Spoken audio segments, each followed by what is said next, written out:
Watch the series finale of X-Men next Saturday morning. Check your local listings.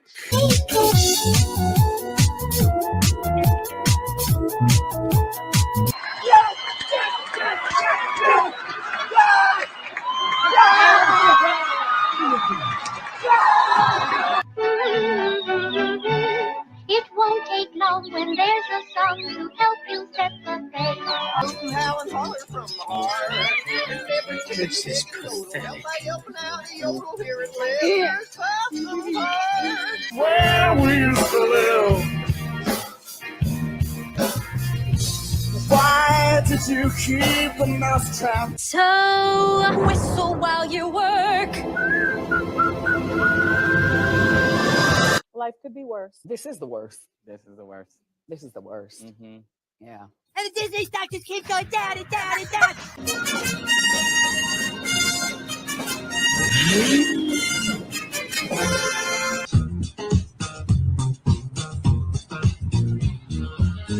I'm a bag of pixie dust. Contraband. Join in, folks. It's yodeling time. They're going to do the Mary Poppins thing. They're going to do it. They're going to do it.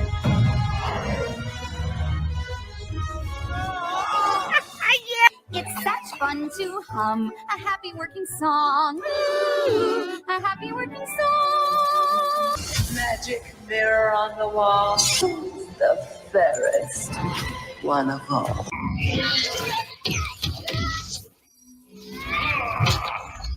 Oh, bitch, you killed Kenny. Kenny. You fat hoe. I get it. I'm not persecuted. I'm just an ass.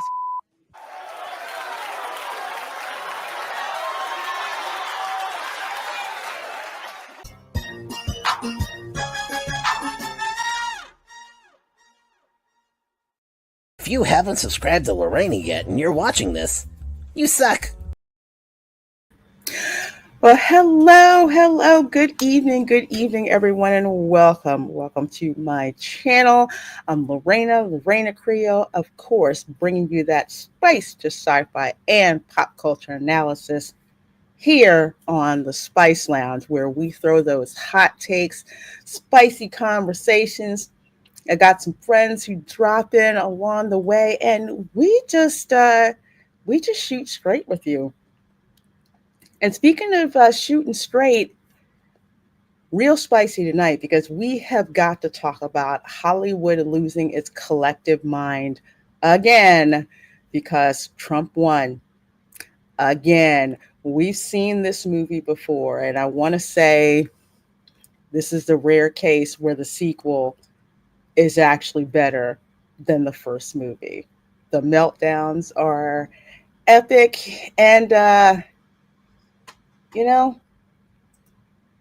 they had it coming.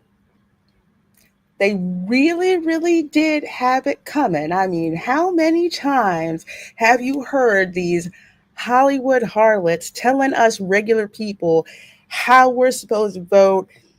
If we don't vote the way that they tell us to vote, we're this, that, and the other thing, and whatever. And this time around, they've pissed off even more normies who, daggone it, you made them get up off the couch. Yeah, so y'all had it coming, and we are here to enjoy all of the meltdowns that are happening. And of course, we are going to be talking hot topics as well to keep you guys up to date with what's going on in the pop culture universe. So to kick this off and to bring in one of my panelist friends dropping in, that would be Erica and Rob. How you doing? Doing good. Got some apple cobbler staring at me in the face. Oh my gosh. You have apple cobbler. I've got garlic parmesan smashed potatoes. That sounds good. In the Dutch oven from me saying, you can't eat me yet.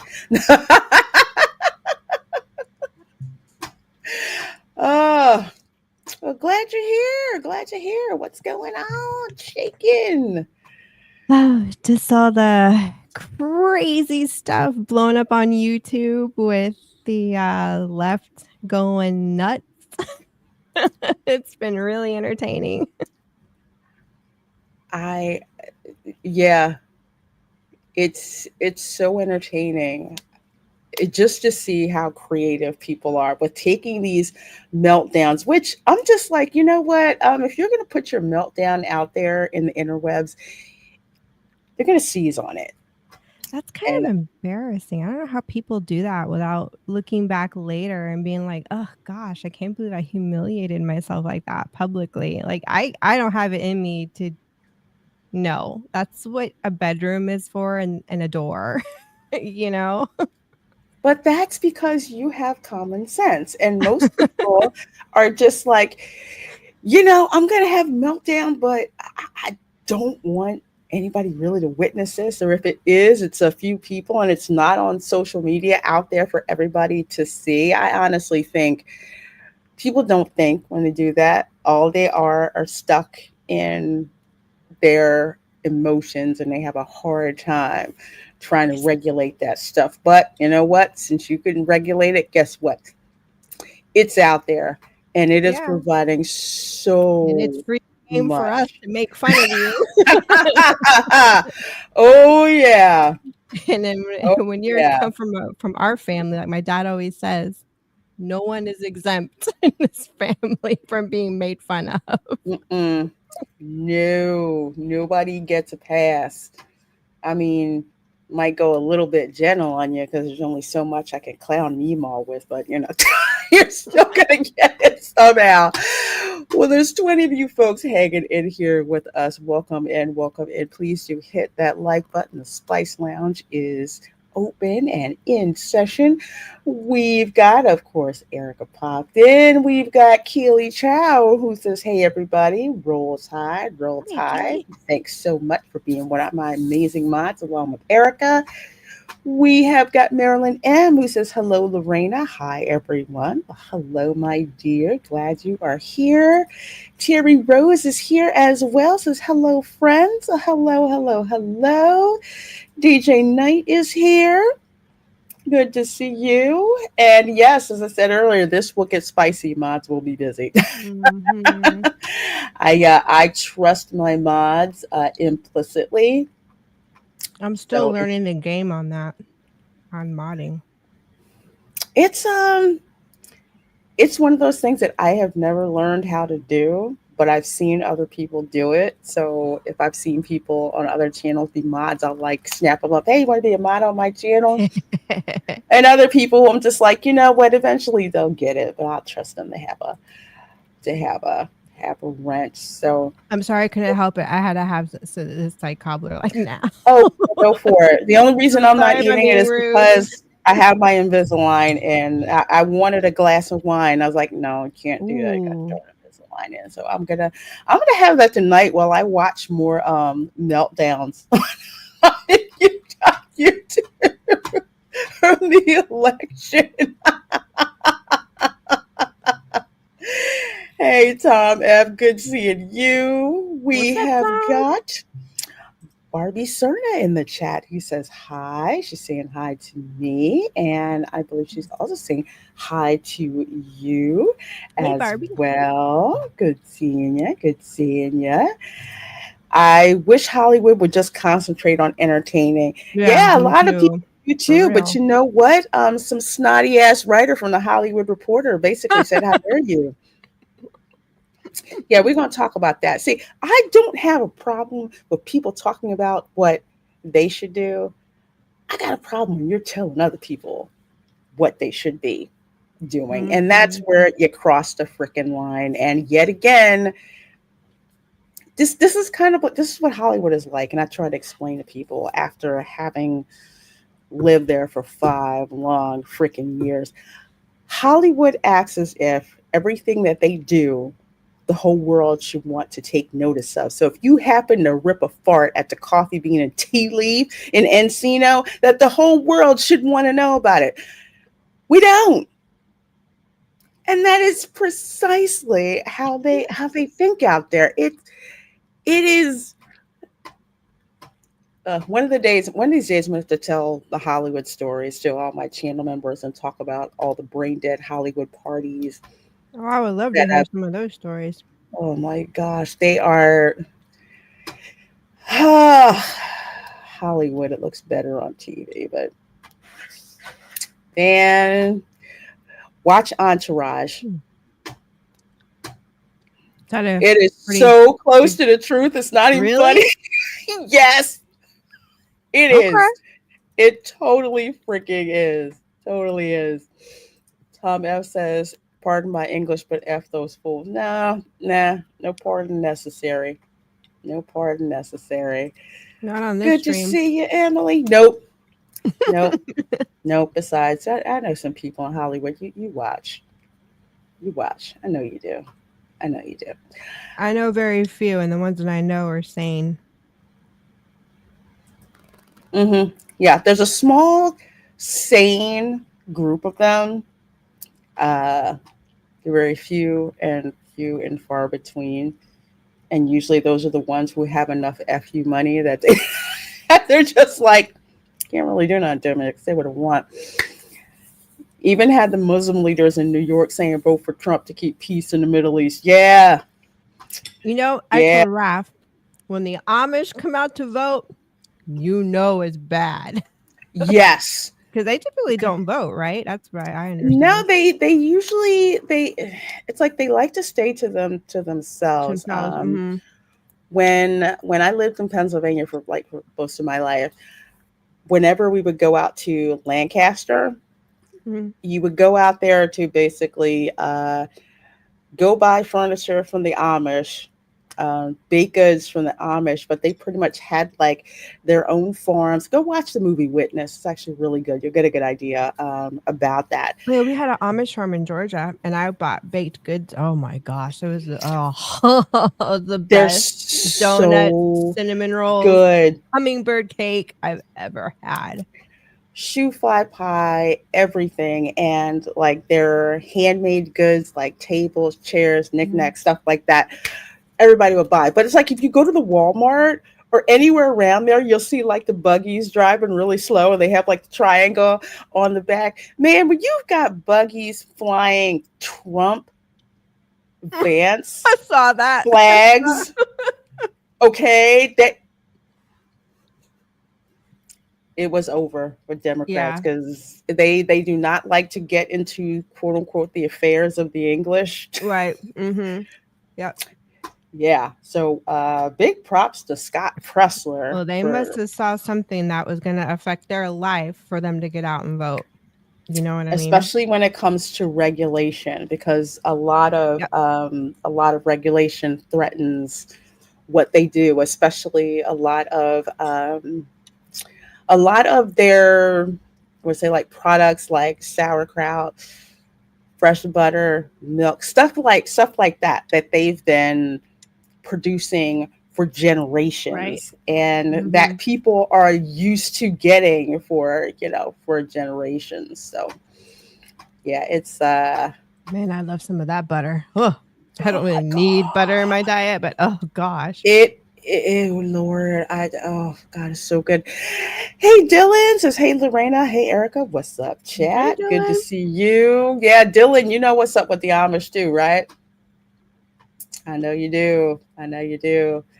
Hey, Mark, garlic parm, two of my favorite spices. Yes, I actually copped the recipe from Disney back in the day when it was good.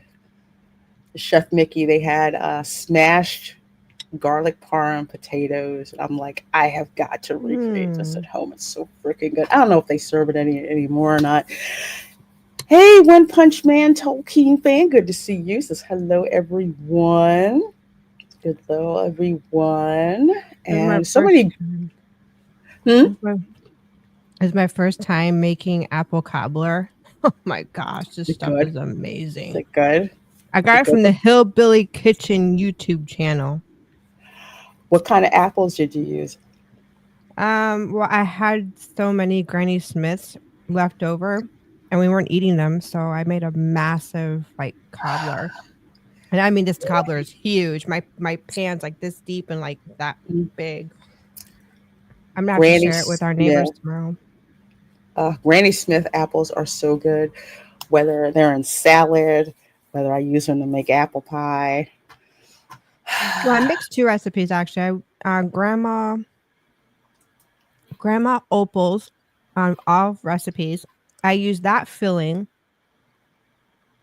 but the topping I used Hillbilly Kitchen's topping, and I was gonna add oats to it, but I kind of ran out of butter, and then my oats were stale, so I just did.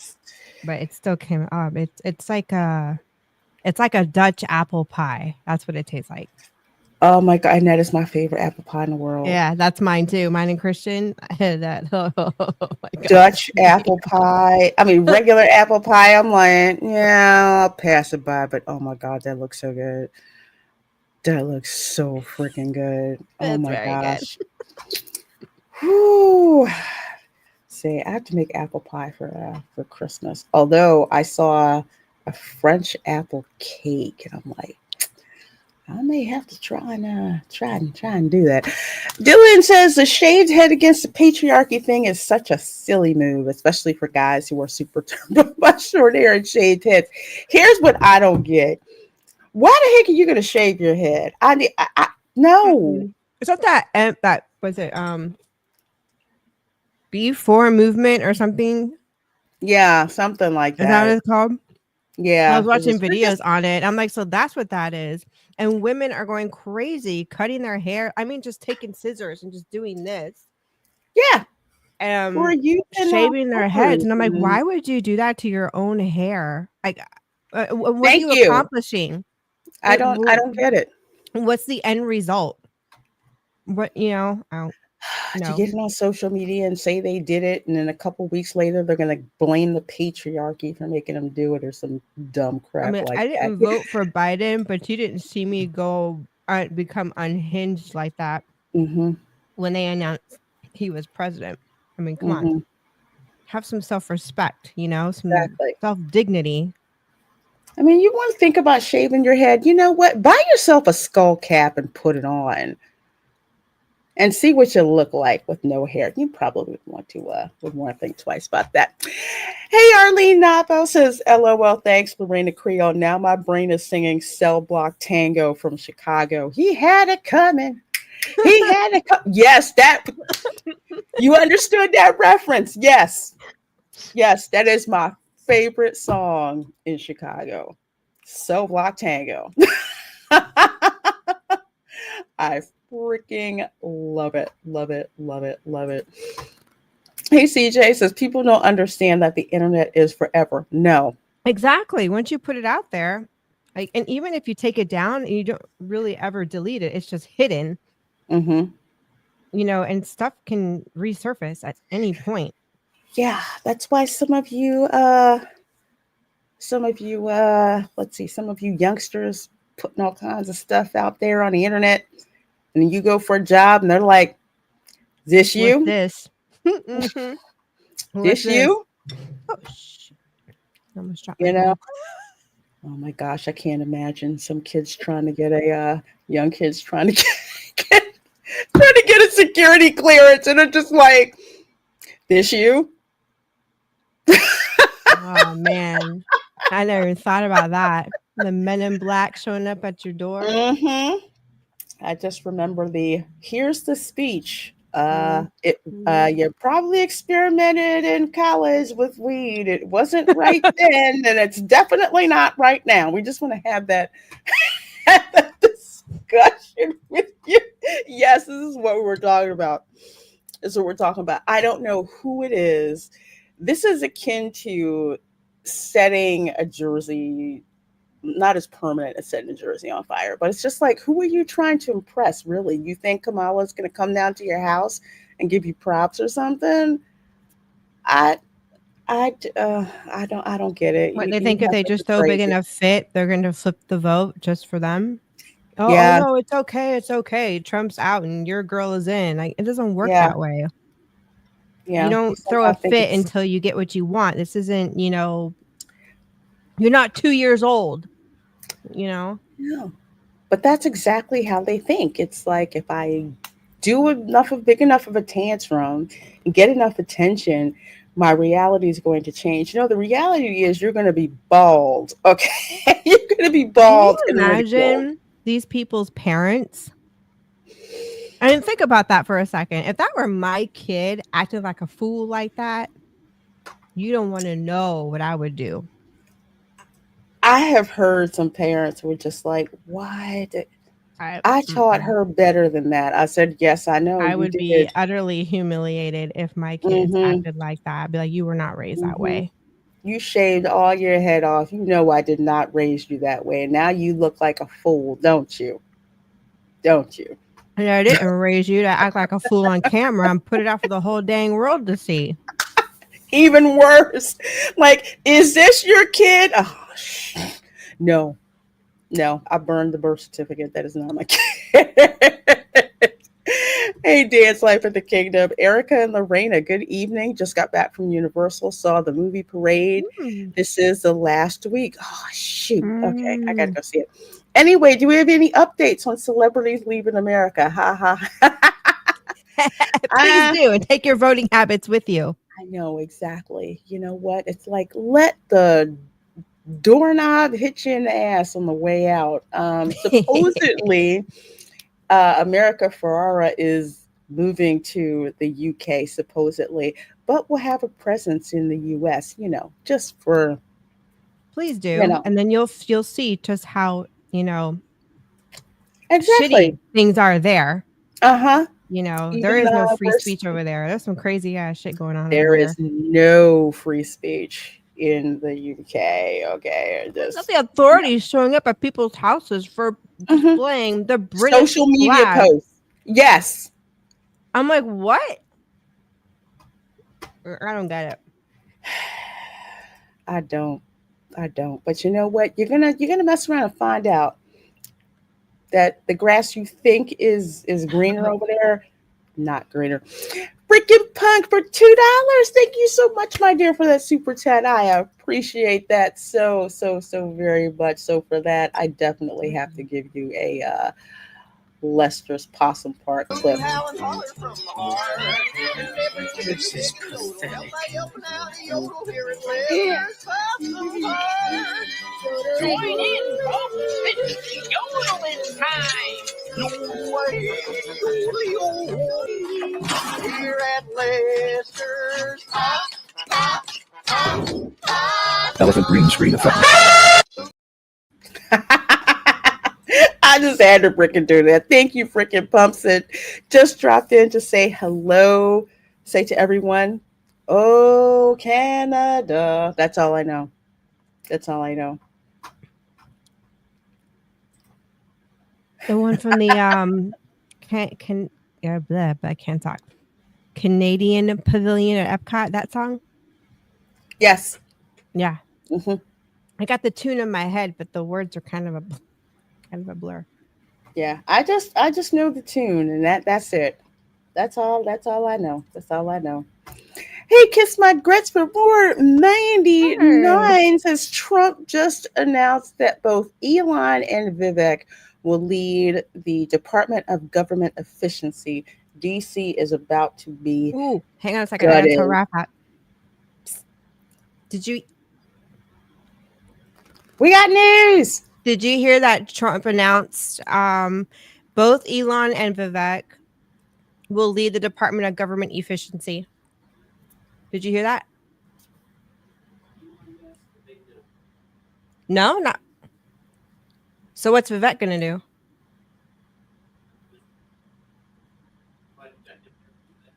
No, they've been both appointed to that. Yeah, Raph's like, that's awesome. He had heard of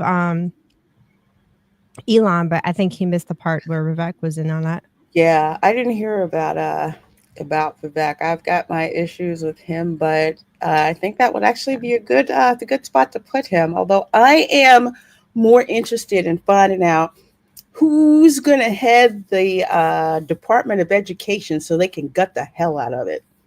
Right? Oh, I didn't even think about that one. That's what I'm looking for, because that needs a hell of an overhaul. Department of Education is one of the biggest wastes of money, return that stuff back to the states. Why should the states take money from their budget to send to Washington to get sent back to them? No, no. Individual states and towns or parishes or whatever know best what their students need than the government. So thank you, Kiss My Grits, for that. I appreciate that, my dear. Thank you, thank you, thank you. And Chef Nation said, oh my God, it's been 24 months. Yes, my dear, you have been a member for so long. I want to say it's like the OG club, I want to say. We're doing that. So I'm so glad you're here, my dear. And thank you so much for being a member for so long, supporting my channel, my memberships, me and my members. You guys are flipping amazing. And I love you to death. Let's see. I'm going to put this up here so y'all can see this while we're going through the chat and everything. There we go. There we go. From the Wrap, under Trump 2.0, Hollywood sees a wave of consolidation and looming censorship. I'm going to leave that up there because that gives you an indication of the cope that's going on in Hollywood ever since we got the, apparently people wanted to wait until the AP called it. I have no freaking idea why, but apparently they waited for him. Let's see. Hey, Ron says, I took my oldest son to Venom: The Last Dance. I was supposed to see that Tuesday, but I was too zonked out on on whatever it is they gave me to extract my tooth that I forgot I had tickets to go. So I didn't go. I'll have to see that soon. You have to let me know how it was. Andre on WW Pro sung Trump's praises. Yeah, he regularly does. I miss Andre. I miss hanging out with Andre. But yeah, it is amazing how the world leaders have responded to Trump getting reelected. And we saw what happened when Trump did not get reelected. So, like all of a sudden, Putin now wants to play nice. Yeah. I'm like, why can't you just be like that all the time? Like, no offense, but like, damn, really? Okay. Yeah, the adults are back in the White House, so to speak. Well, adults that are actually lucid and aren't crapping their pants. Amanda says, hello, lovely Lorena, practically perfect panel and cheery chat. How is everyone doing today? Well, we are doing great. We're doing fine, hanging out with 42 of you folks in here watching. Thank you so very much. Appreciate it. Appreciate you guys. Appreciate you guys being here. Let's see. Mark Daly says, Dems seriously misjudged the Michigan Arab community. They're nothing like the Minnesota Somalis. They're like other Asians. After one generation, they assimilate. Yes, there's a big difference. The Arab community in Michigan reminds me a lot of the Arab community that is in Philadelphia. They've been there for quite some time, and a lot of them assimilated. A lot of them have like businesses or in the community. It's, they have their way of life, and they're also Americans at the same time. They're very proud of that, and they integrate into society, not separate like a good percent of the Somalis try to do. So that's what I have seen. And Kiss My Grits. Oh my gosh, thank you so much, my dear, for $9.99. Thank you. It says, did you see the announced layoffs at CNN, specifically on air talent? And that, this part I didn't see, that Comcast is putting both MSLSD, if you listen to Mark Levin, you'll get that reference, and OWN up for sale. OWN, that's Oprah's network. Wow. The media attrition is I did not hear this happening. Yeah, I did not hear about those last two. CNN. Can't they just go away? Communist News Network. That's exactly what Yep, I've been saying that we used to forever. call it the Clinton News Network, but that was when Wow. they were actually reporting news. But yeah, now it's literally, the Communist News Network, and it's been that way for quite some time. Hardly anybody's been watching CNN because they have zero credibility. You get And there are YouTube accounts out there that get more hits than CNN. More views, more subscribers, everything across the board than CNN. I think they tried to give CNN like a CNN Plus or something like that, and they had to pull the plug on that because people weren't watching it. There's it's like there was no interest. MSLSD, I'm not surprised. I watch that for laughs every now and then. OWN, which is Oprah's network. Yep. I didn't even know that was still around. I didn't know either. I knew it was around. I just didn't know this was happening. Yeah, I knew it was there. But I'm just like, why would anybody really freaking watch that? But who would buy it? Yeah.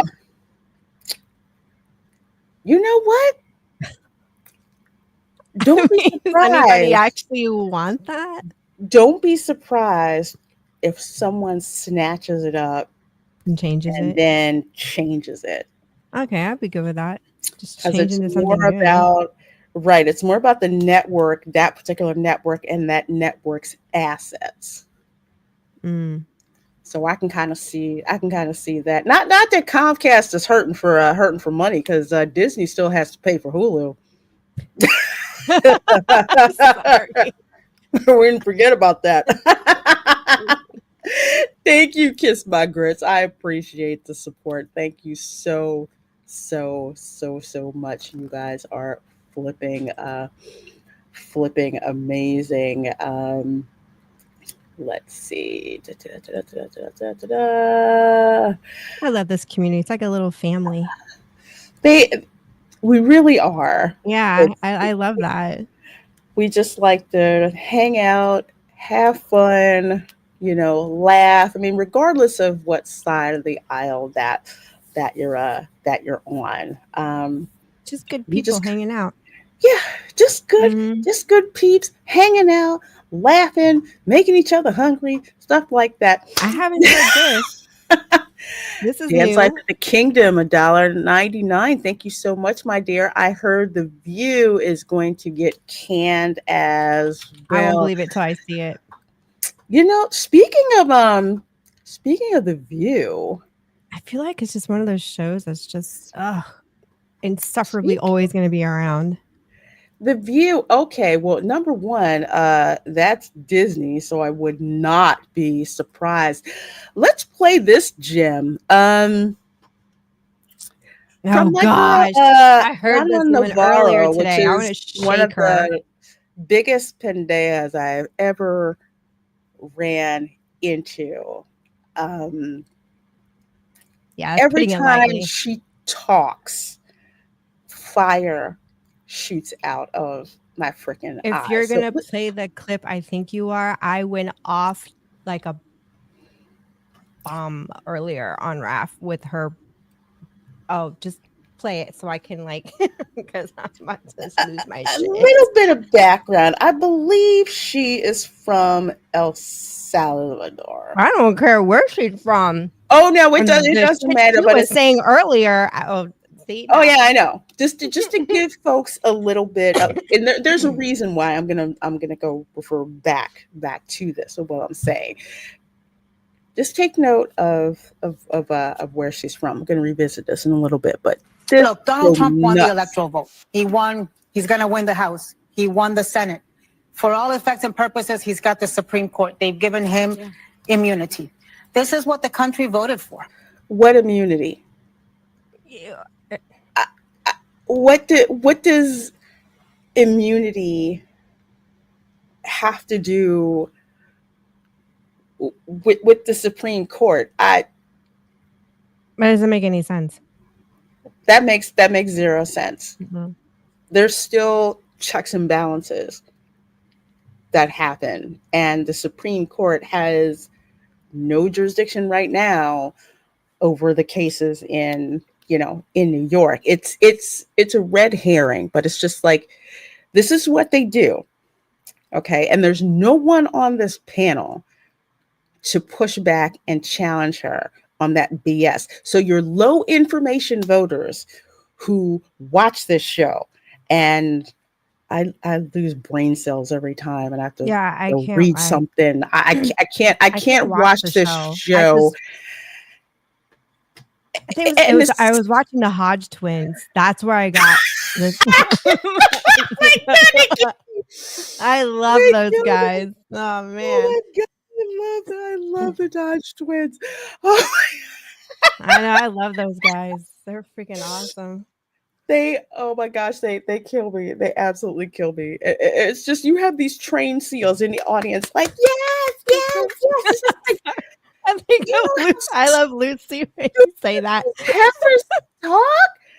I'm just like, I couldn't even like EFAP this show. I just know it'd be. This is, a lot of people thought that when he talked about mass deportations, he wasn't being serious. Oh, go on. Keep rolling. Well, I thought he was being serious. I don't know how many times he had to say it for people to realize he was being serious.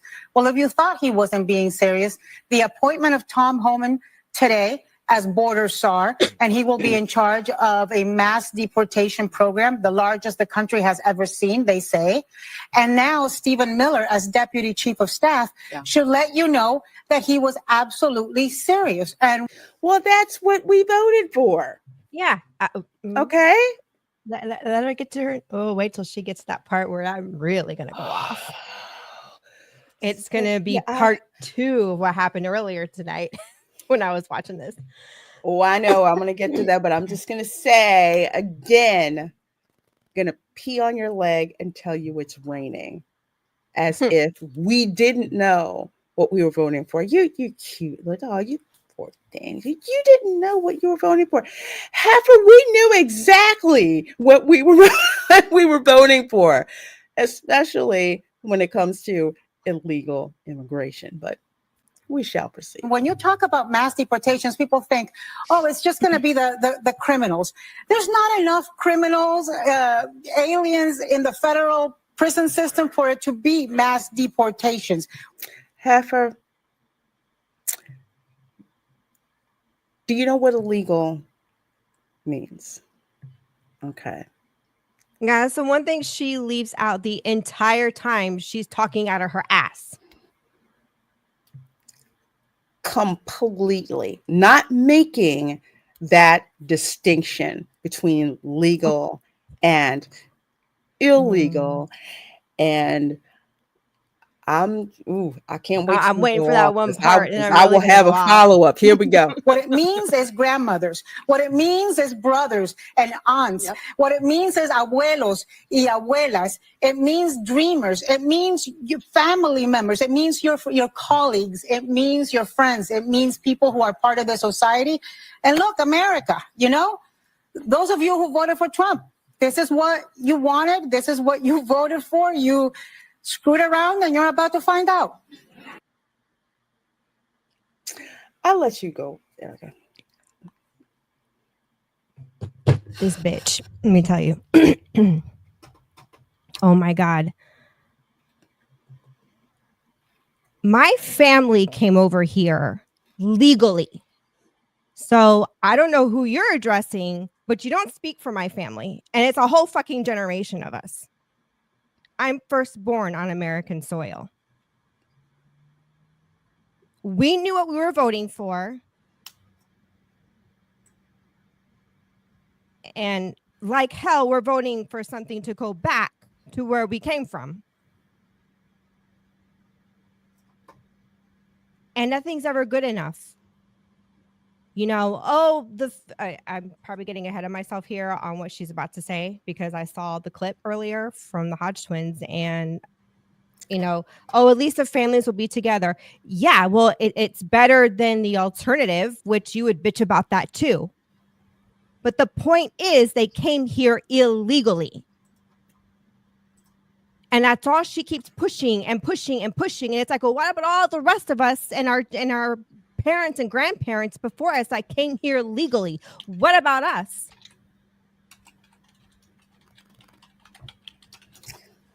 she's not. Thing is, you guys don't You know? count. You guys. What don't about her? What's her matter. story? Oh, she's here legally. See, here's the thing, and this is why I bring this up. I believe she is from El Salvador, so she comes over here legally. Okay. Then you have illegals who are from El Salvador who come here. So it's like, do you not know that? Or don't care to know that? But just like, you know what? I don't care about those people really. I mean, I care, but I don't care. But don't you care about the ones from El Salvador who worked their way and became legal citizens? I know several that I grew up with, where that's where their parents came from. And they came over here legally and they worked hard and they contributed to the community. So you mean to tell me you want these same Latinos who worked hard, came here legally, some of them who have been here for centuries, especially from my family, some of them who are Americans, like Puerto Ricans. Okay, so you mean to tell me you want to grant all this stuff to illegals and take away from those who are American citizens? In a little bit here, she brings up, how these kids that were born here, are American citizens, but their parents, aren't, and they're undocumented, and the whole family unit's going to be going, back to the country they came from. And I'm sitting here and I'm like, back to my original point, first of all, they came here illegally. Secondly speaking, like I said earlier, at least a family unit would be, deported together. Now, obviously, if the kids are minors, they're going to go with their parents. They're not going to be held here, but the silver lining in that, and it's probably sounds, depending on who you talk to, when the kids are old enough, because they are American citizens, they have their social security numbers, they can come back to the United States and they can sponsor their parents and bring their parents back into the United States. They could probably even petition for some kind of reunification. I don't know. I'm not well versed in all this, especially nowadays. My family came over in like the 60s, and I know a lot's changed since then. But my dad, when he came, here's the story. My grandparents put him on a plane, and he went to Spain. He was 13, and he was picked up by an orphanage in Spain. And he was there for 3 months. We had family in Canada, and that was the only way you could get money to Cuba. So money was being filtered around to get the family out of Cuba. And by the time you hit, was it 16, maybe even younger than that, you were forced to join the Cuban military. And that's what my grandparents were trying to avoid. So the idea was, if we can't get out, we're getting him out. And that was a decision that they knew there was a possibility. They were never going to leave Cuba. So it took a year for them to get out of Cuba. My dad got to New York, and he had, at the ripe age of 13, had to write to the Mexican president and beg him to give my grandparents, like a visa, so they could leave Cuba and go to Mexico. Mm-hmm. And it was granted, and they got it. But I mean, the trauma that came out of that, I witnessed that PTSD from my grandmother. It's no picnic, but, look where the family is now. We're a lot better off than we were, or where we would have been had the family stayed. Mm-hmm. I mean, it was a blessing. It was literally a miracle. Now the family got out, and that's just my grandparents and my dad's story. There's every family member in my family's got their own stories, and I haven't heard all of them. And some of our family members have died of old age, so I have yet to even I've never gotten their counts, unfortunately. They're not really recorded. I have heard just so many accounts of people having to go through so many hardships just to get here. Like a lot of my classmates were from Vietnam, and they were basically, they were basically airlifted out. Like their parents, some of them, the parents couldn't make it. They put the kids on the helicopters to get to, to get to the U.S. And it's this whole thing with illegal immigration makes a mockery. Let's just say it's illegal immigration. She makes it sound like, like there's this whole massive injustice. And it's like, we wouldn't be having this conversation had you not voted for Biden to begin with. We wouldn't be where we're at right now. So, you could flip the argument onto her. Look who you voted for and look where we're at now. So you're not the one to point the finger at those of us who voted for Trump. You voted for Biden. He got in, and look at the fuckery we're in right now. Mm-hmm. The border is wide open.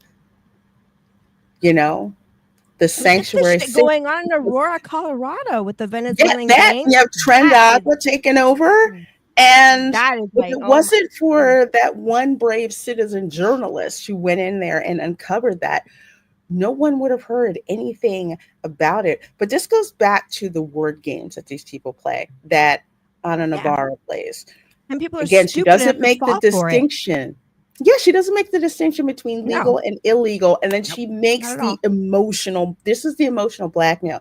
They're your friends, their brothers, their parents, their abuelas, their abuelos. It's like, no, honey, they're illegal. I had one cousin who did come over illegally, but you know what he did? He lawyered up. He represented himself. He went to the system and he won his case.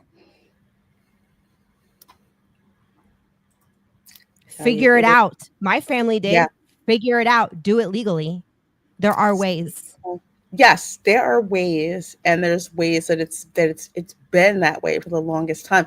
One of the things that people, and it's a shame that they do not teach civics the way that they used to, and they don't teach the Constitution how they used to. There was a path to immigration already in U.S. law in order to do that, because when this country was founded, they knew that they would have to bring in immigrants from other countries into the United States to help build up this nation. But it was a privilege to become a citizen. It wasn't something that was just doled out because you happen to get here illegally and have your kids legally, or you come in from, I saw something about, some folks who come over here from Russia, they have the baby here, guess what? The American citizenship. No. Wait till she brings up. I think this is there was one other part that I went off. Did she? Yeah. Oh, she said she got a phone call from some people from her friends in Miami. I got one for that. Oh my gosh. And I wholeheartedly agree with the Hodge twins. She was pulling it out of her ass. She was totally lying just to establish basically a false credibility about her. Absolutely. 100%. Let's see what else. Yeah, that's all I have from this quote. So this is the clip.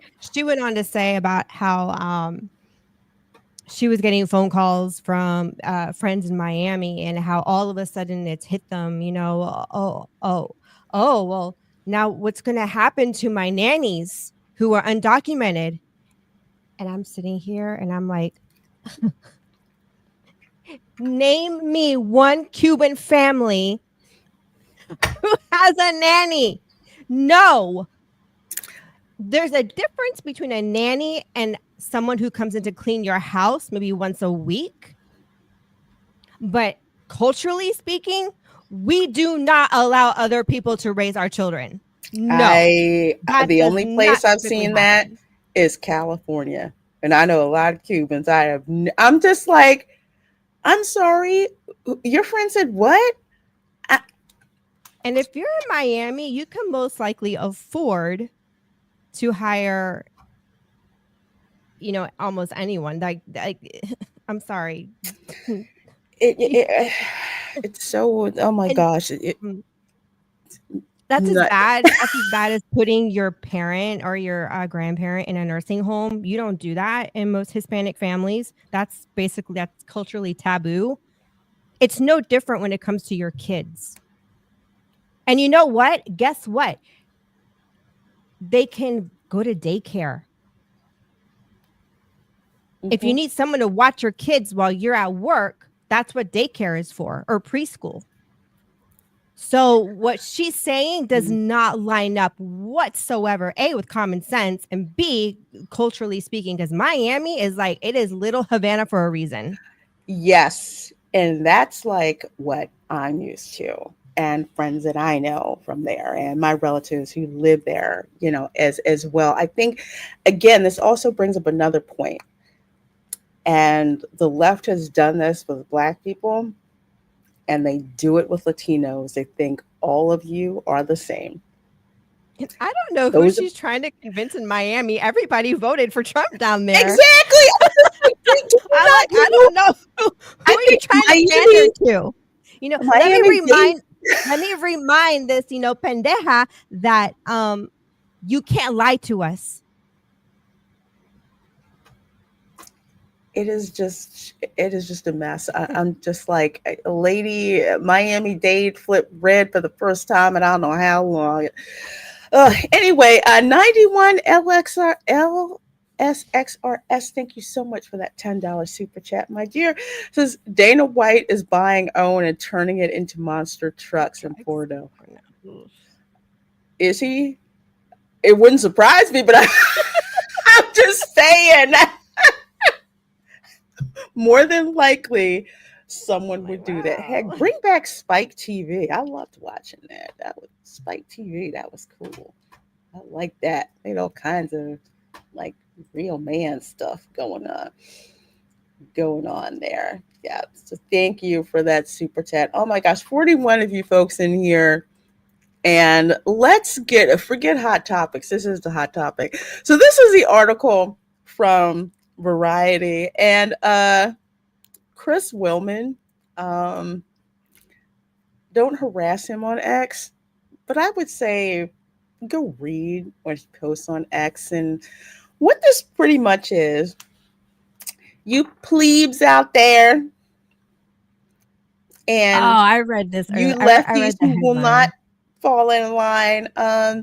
You need to stop blaming celebrities for Kamala losing, because we need to hear from artists now more than ever, because artists have something to give. I mean, they may not be able to move the needle a lot, but they can move it some. So, you can't be like those right wingers, the go woke, go broke, who are basically saying that celebrities need to just shut up. They do need to shut up. Them.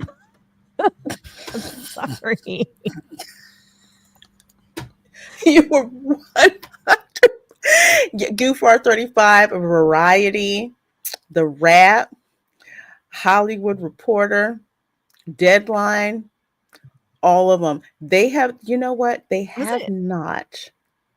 And they're not going to, until the reality of projects ending, people getting laid off, CNN shut down, movies not getting greenlit. Like, no, we're not making, this crap about female superheroes. We need more Deadpool and Wolverine type movies. We need more stuff like that actually make money. Not this crap out here. But like I said, Hollywood, they think they're doing everything right, and think that they do not need to change until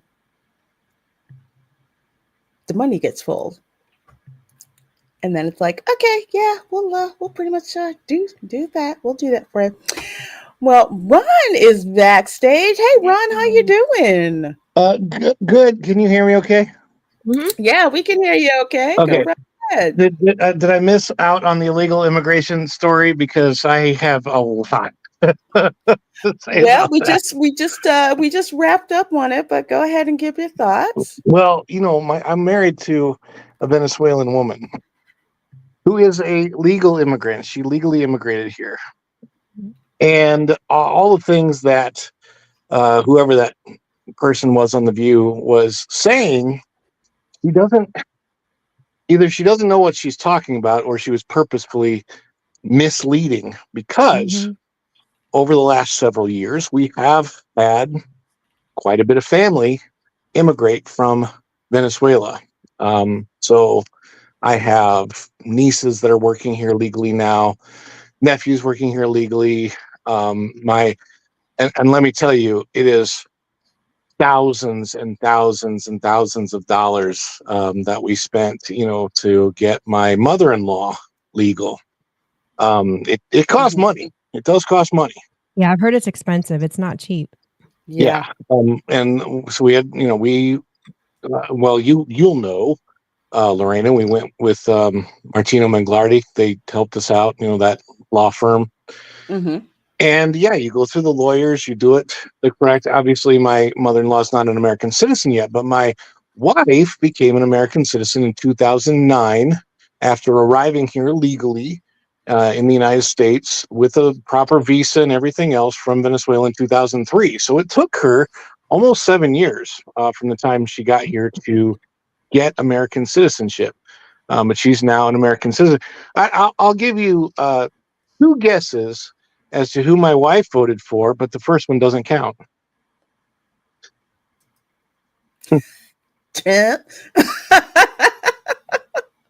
It wasn't Harris, and my wife is a registered Democrat, so I always think that's funny. Yeah, she voted for Trump because why do you think an immigrant would vote for Trump? Well, Legal immigrant? Let me dad. I'll explain real quick. This real simple. Trump is the epitome of the American dream. From somebody who is looking at the United States from the outside in, Trump is the epitome of the American dream. He and anybody from outside of the United States, it's so easy for them. I don't know why it's so difficult for some Americans, but it's so easy from outside of the United States to look at Trump and go, oh my gosh, this is a guy who could have been a retired billionaire with a lifestyle, jet setting, going. I mean, he's got a ton of energy. He could be using that energy to just do nothing, play golf, go around the world, hang out with his buddies, whatever. He gave all of that up to serve as president of the United States. Never took a paycheck. Every single paycheck, he wrote that to some charity, like the VA, and it was always he always would donate it to something like that. I think legally he had to keep a penny of every paycheck or something like that, because of some kind of whatever the legal ramification. Anyway, the people that don't get it are either brainwashed, or if they're in the media, they know that they're working on brainwashing other people, because that's the directive that they've been given by their upper echelon of people. And it bothers me so much, because people don't understand there's so many different ways to come into this country. Going by the southern border, I always tell people, if you really want to know what people have to go through to get here in the first place, study the Darien Gap. That is something that I put a lot of time into. It ain't easy to walk here from South America. People are flying in from Haiti, but here's the worst part now. You have people, and this is what a lot of them, even Americans that voted for Trump, don't understand this. You have people from China. You have people from Saudi Arabia. You have terrorists. You have all kinds of people that are flying into places like Brazil, places like Colombia, places like anywhere in South America, where they can then, get mules to take them through the Darien Gap and walk up, and then they're very sneaky. They'll join caravans. Caravans are incredibly dangerous. The reason why an open border policy is so bad for motivating people to come up that way is that they're motivating families, it's really sad. These families have nothing down there, but they turn to this method to try to come up here, and they walk. And I mean, the amount of people that are coming up in caravans that are getting human trafficked and flat out murdered and everything else. I mean, I you have to understand, I've heard real stories from real eyewitnesses. Let me just put it that way. I know way more than I maybe should about immigration. And there are two ways when you get to the southern border. If you can, claim amnesty, and that's the legal way. That's actually a legal way to do it. It's fine. And there are other people that can't claim amnesty, and they sneak in and they sneak past. They're going around the part of the wall that Trump did actually build. And it gets so dangerous. But like less than 50% of the people coming up in caravans actually make it even to the border, because Mexico is extremely dangerous to walk through. Extremely dangerous. And it's the problem goes so far beyond just the immigrants being in this country. The fact that we're motivating people to do something that they're going to lose their lives, lose their children over, the drug cartels, it's so bad. And I heard you, Lorena, say, we know what we voted for. Of course we know what we voted for. This is not nobody who's here legally or with a legal visa or in amnesty or anything like that is going to get deported. The only people that are getting deported are the actual people that have no right whatsoever being here, that are, flooding our country with drugs, flooding our country with crime, rapists, human trafficking. That's what we have to get down. And the human trafficking problem is such a big deal. And the fact that hardly anybody makes a big deal of it really, really bothers me. And here's what, and I know myself and probably a lot of other people have heard about all of this, a Darien Gap, what's going on with the southern border, the drug mules, human traffickers.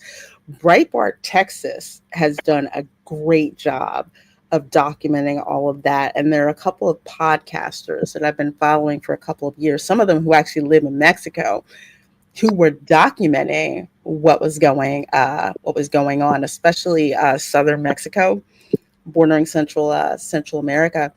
But you also have a vested group of people in this country who want to exploit that labor. So exploit the people at the same time. So yes, we knew exactly what we were voting for to stop all of this. So they're going to keep shaming us, but it's like, no, most of America voted and said, yeah, we're start the deportations. If you do get a chance, check your X messages, because that is hilarious. If you can share that one thing that I shared with you.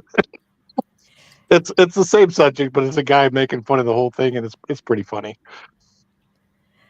One thing she does is she just focuses on the Hispanic demographic that's come across the border, and she doesn't get into any other, type of people coming over, from other countries. And she completely misses the mark that when Trump and people on the right side are talking about, immigration policies and all this deportation, it's encompassing the entire problem, not just hyper focusing on Hispanics. Exactly. And she's just cherry picking and making it and it's like, you're not giving full context. You're just cherry picking. I think The View, they really just go for a very particular demographic, and they know who they're talking to, and they don't care that people like us. They're pissed that Trump got so many of the Hispanic vote. Yeah. And they want to bring that back. So now they're gaslighting. Yes. So it's either they're gaslighting Latinos or they're gaslighting Black people, or basically saying, you ain't going to gaslight anybody from Miami. Yeah. Well, I mean, here's the thing.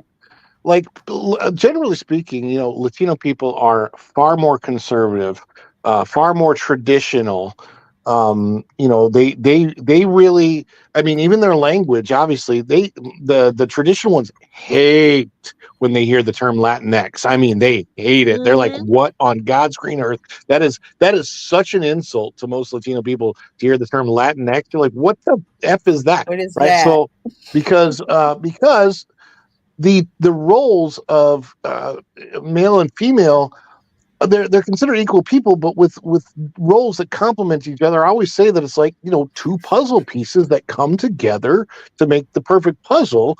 You can't have the perfect puzzle without either piece. They come together, that works. And that whole culture is so traditional when it comes to that kind of stuff. That's really why their values are far more conservative in general. And I think that I think most people in the United States, most people, I think, generally speaking, the people that I know that vote Democrat and vote liberal, a lot of them lead what you would think would be Republican lives, but they've been convinced by the media that they're not voting for their own best interests, that they're being generous by voting for the best interests of the marginalized group. So no, I know I'm not me. I wouldn't be that way, but I'm an ally. Oh, that term ally. Oh man, I want to. Oh my gosh. But here's the funny thing. It's interesting because even with all of that, and this is going to lead into the Hollywood stuff because Hollywood is complicit as well. You had Democrats basically telling other Democrats what to do. And it's like you have what I remember the Democrat Party is being the party of, the working man, of, the downtrodden, of, the people who were trying to get a fair shake but can't get ahead. Like we're talking like your John F. Kennedy type of Democrat. Now you have Democrats who are basically like we're the elite all the way up here, and you little people, we don't care if you don't have enough money to put gas in your car or put food on your table or send your kids to college. We don't care about that. We just care that you continue to buy into this agenda that we say that you have to put up and shut up with. And they forgot who their base was. So you had a lot of people who were just like, you know what? I'm sick and tired of being forgotten. Well, so you look at Kennedy Jr., you look at Tulsi Gabbard. I mean, I'll be honest with you, in 2020, I think it was 2019 at the time when the Democrat debates were going on, I was flabbergasted by the fact that in 2019, when I was watching Tulsi Gabbard in the Democrat debates, I'm like, holy mackerel, a Democrat with common sense. I really, really liked her. And I thought, you know what, if a Democrat does win, please let it be Tulsi Gabbard. And that's how I felt back then. So, and now here she is today. Well, what a surprise. Yeah, exactly. It's like they're out there, but it's like, unfortunately, they're getting drummed out of their own party. And I just have to say hi to my brother-in-law, Ray. My file bent over backwards to comply with South Korean immigration law, and it's very, very strict. I was a professor. There's zero reason to be a guest that breaks in. Absolutely, absolutely. And speaking of these celebrity endorsements, I think it was last week, or maybe it was Pro Show, where we showed the whole cringe Avengers assemble for Kamala video. You guys remember that? Oh, it was horrible. What did I say? I said, oh, look, this aged about as well as the current MCU is aging.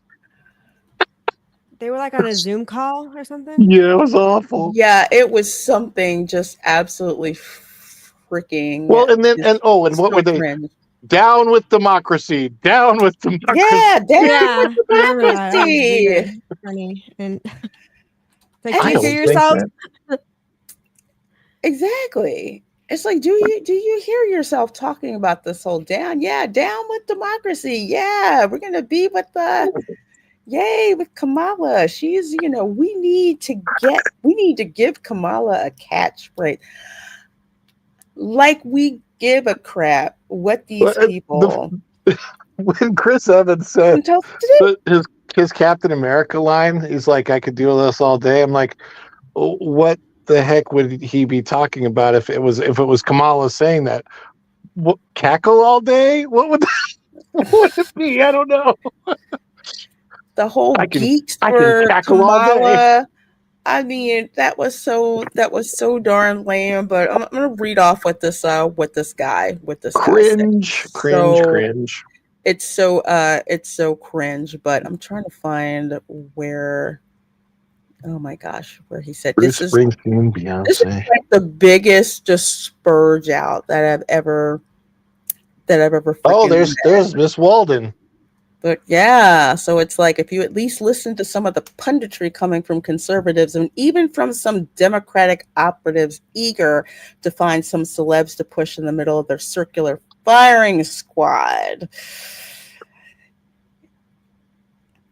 I tell you, this whole article, basically what it's saying is, you need to, people in the arts need to, we need to hear from them.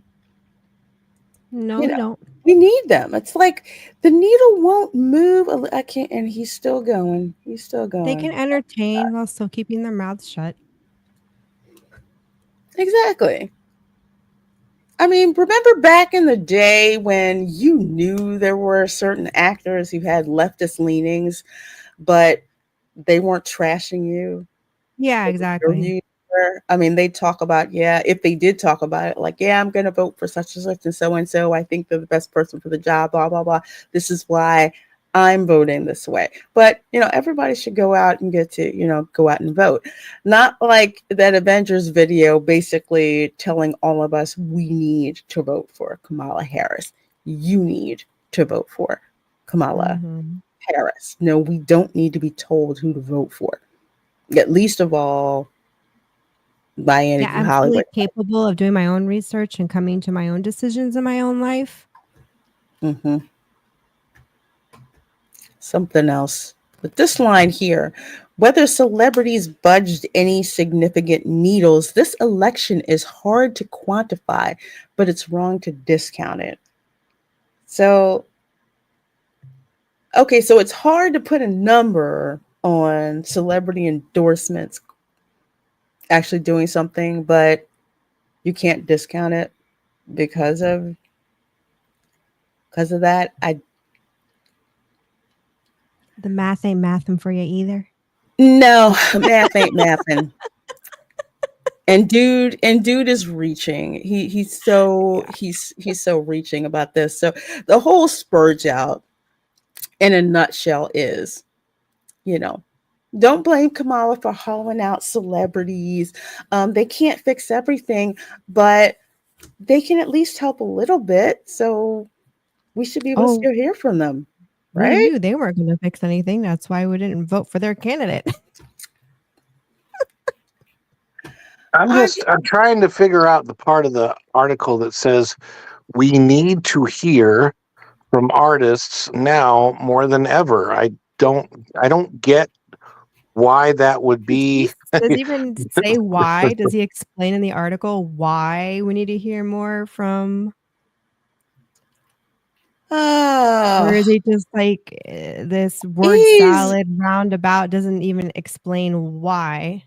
It's a word salad roundabout, actors have things to say. They shouldn't have to, they're like, they shouldn't be required to speak up. But if they do, you should. I mean, I keep going back to De Niro because De Niro was just awful when it came to Trump.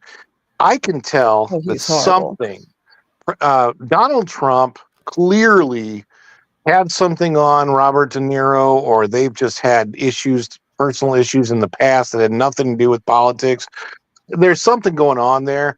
But here's the problem with De Niro. De Niro kept spouting the same crap that he spouted in 2016. Oh, if Trump gets elected, this is going to happen, and he's going to do this and this. But he was elected. He was elected for 4 years. He was president, and he did none of that fascist stuff.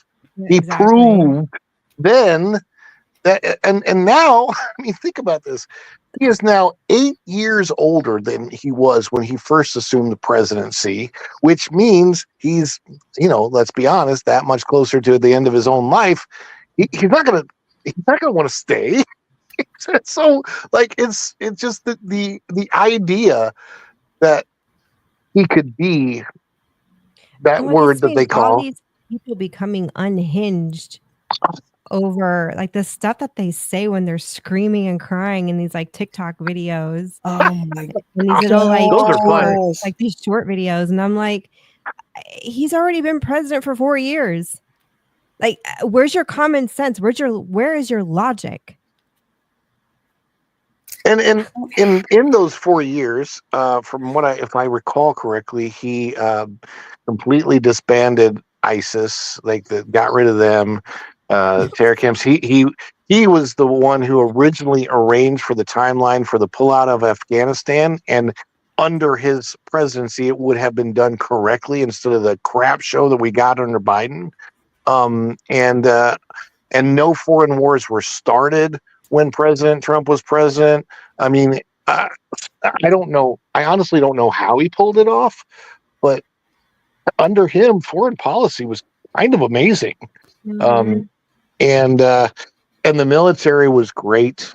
He was doing, I know, a lot of things. I believe he did a lot of weaponry buildup. The fact that we left, and then we gave it all away. No thanks to I know, Biden. $80 billion of Worth equipment. of our equipment. Yep. I mean, just ridiculous. And you know that who has includes it? planes. Like, Do you know who has it now?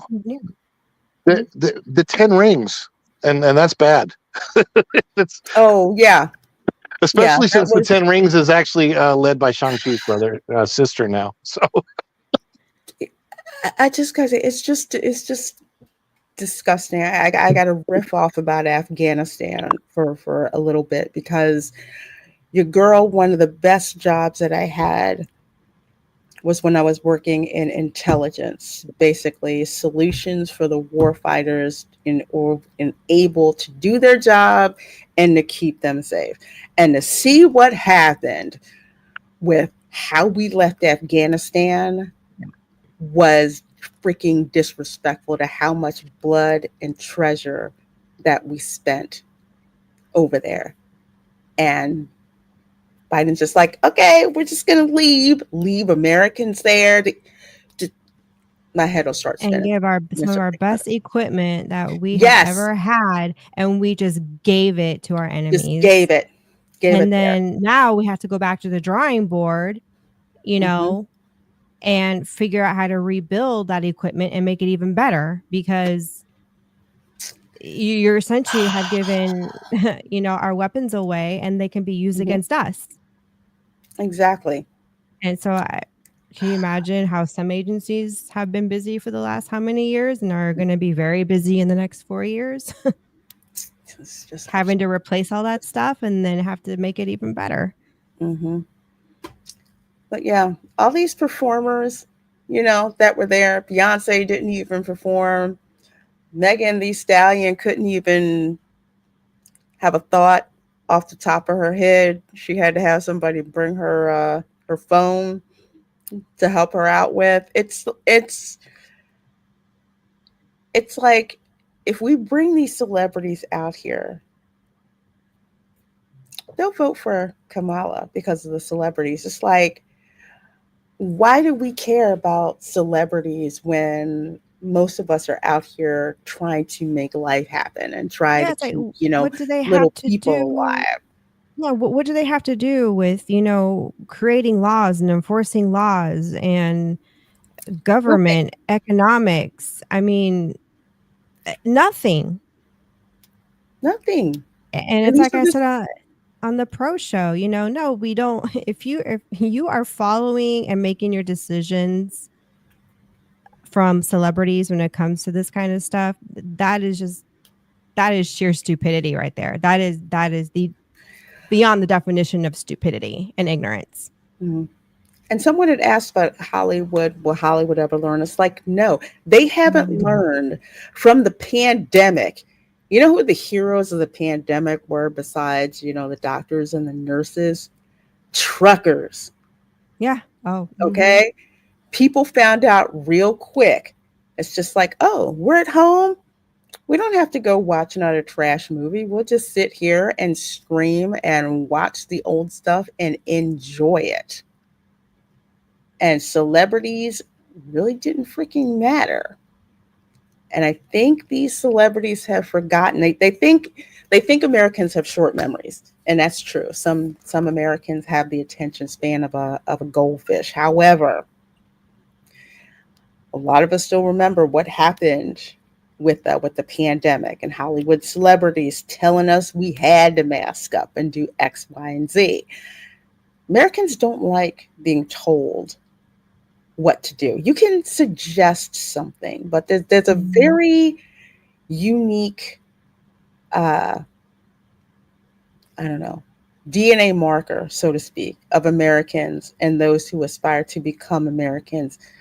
Don't like being told what to do.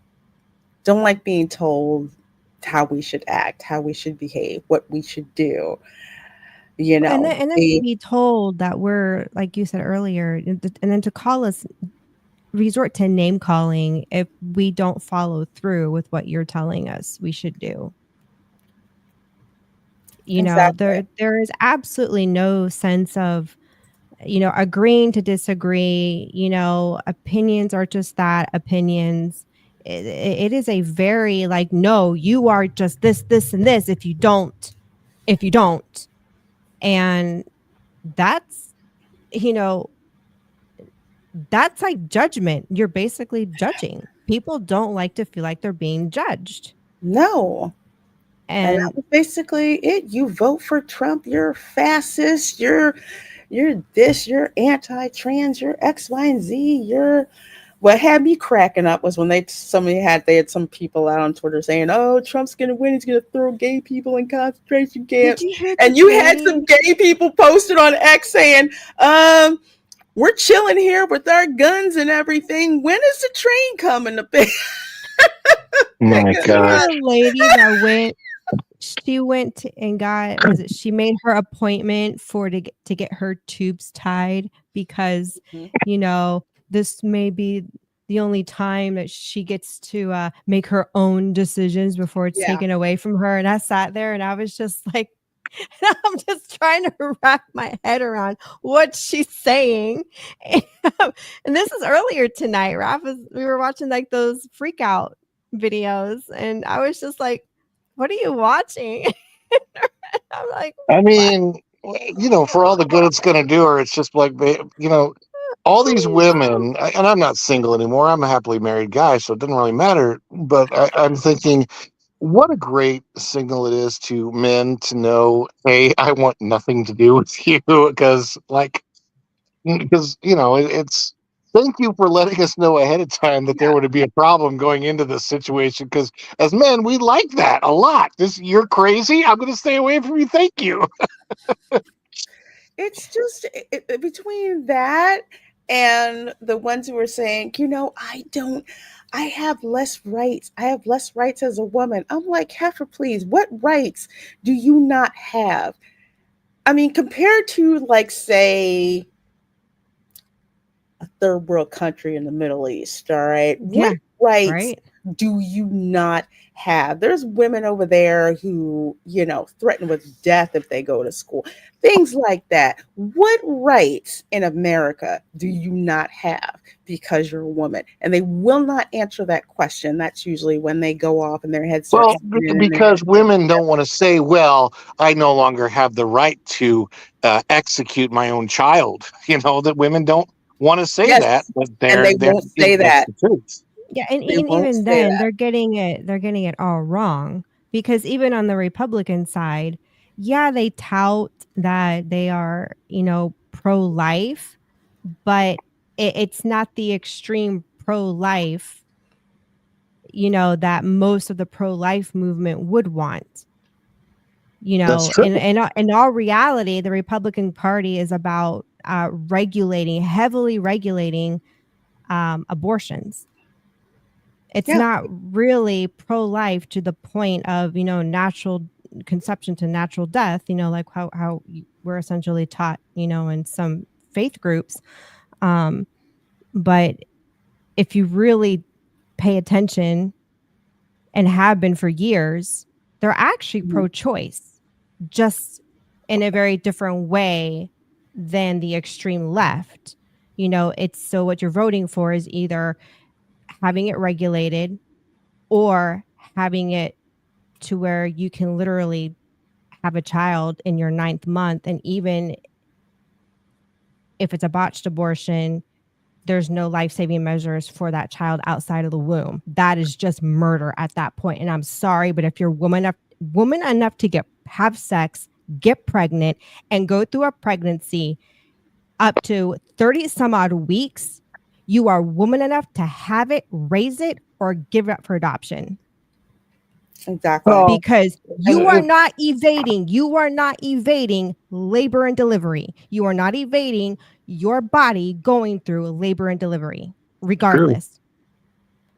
The worst thing that I've seen them do on the left is that they will take the one in a multi-million case, like for example, they always want to use that 10-year-old case in Ohio. That's super extreme, overwhelmingly rare. And then they want to make laws based on that for everybody. That doesn't make any sense. That's not how we make laws. That's just ridiculous. Well, I just saw a clip where one of our congressmen was grilling this woman on that, and she admitted that it was taken out of context. Yeah. And now the fear is that because of all the fear mongering that the left has been doing on women's reproductive rights, and now women are so scared that they won't get the help that they need because they've been brainwashed to believe that that's true, that they don't have any rights to their bodies. Exactly. And that case, I think that was in Ohio. It was just like that was a miscarriage. And they didn't say anything. There was no clarity about that whatsoever. Well, the congressman had asked the woman, has any state arrested any woman for a miscarriage? And she said no. Yeah. No state has.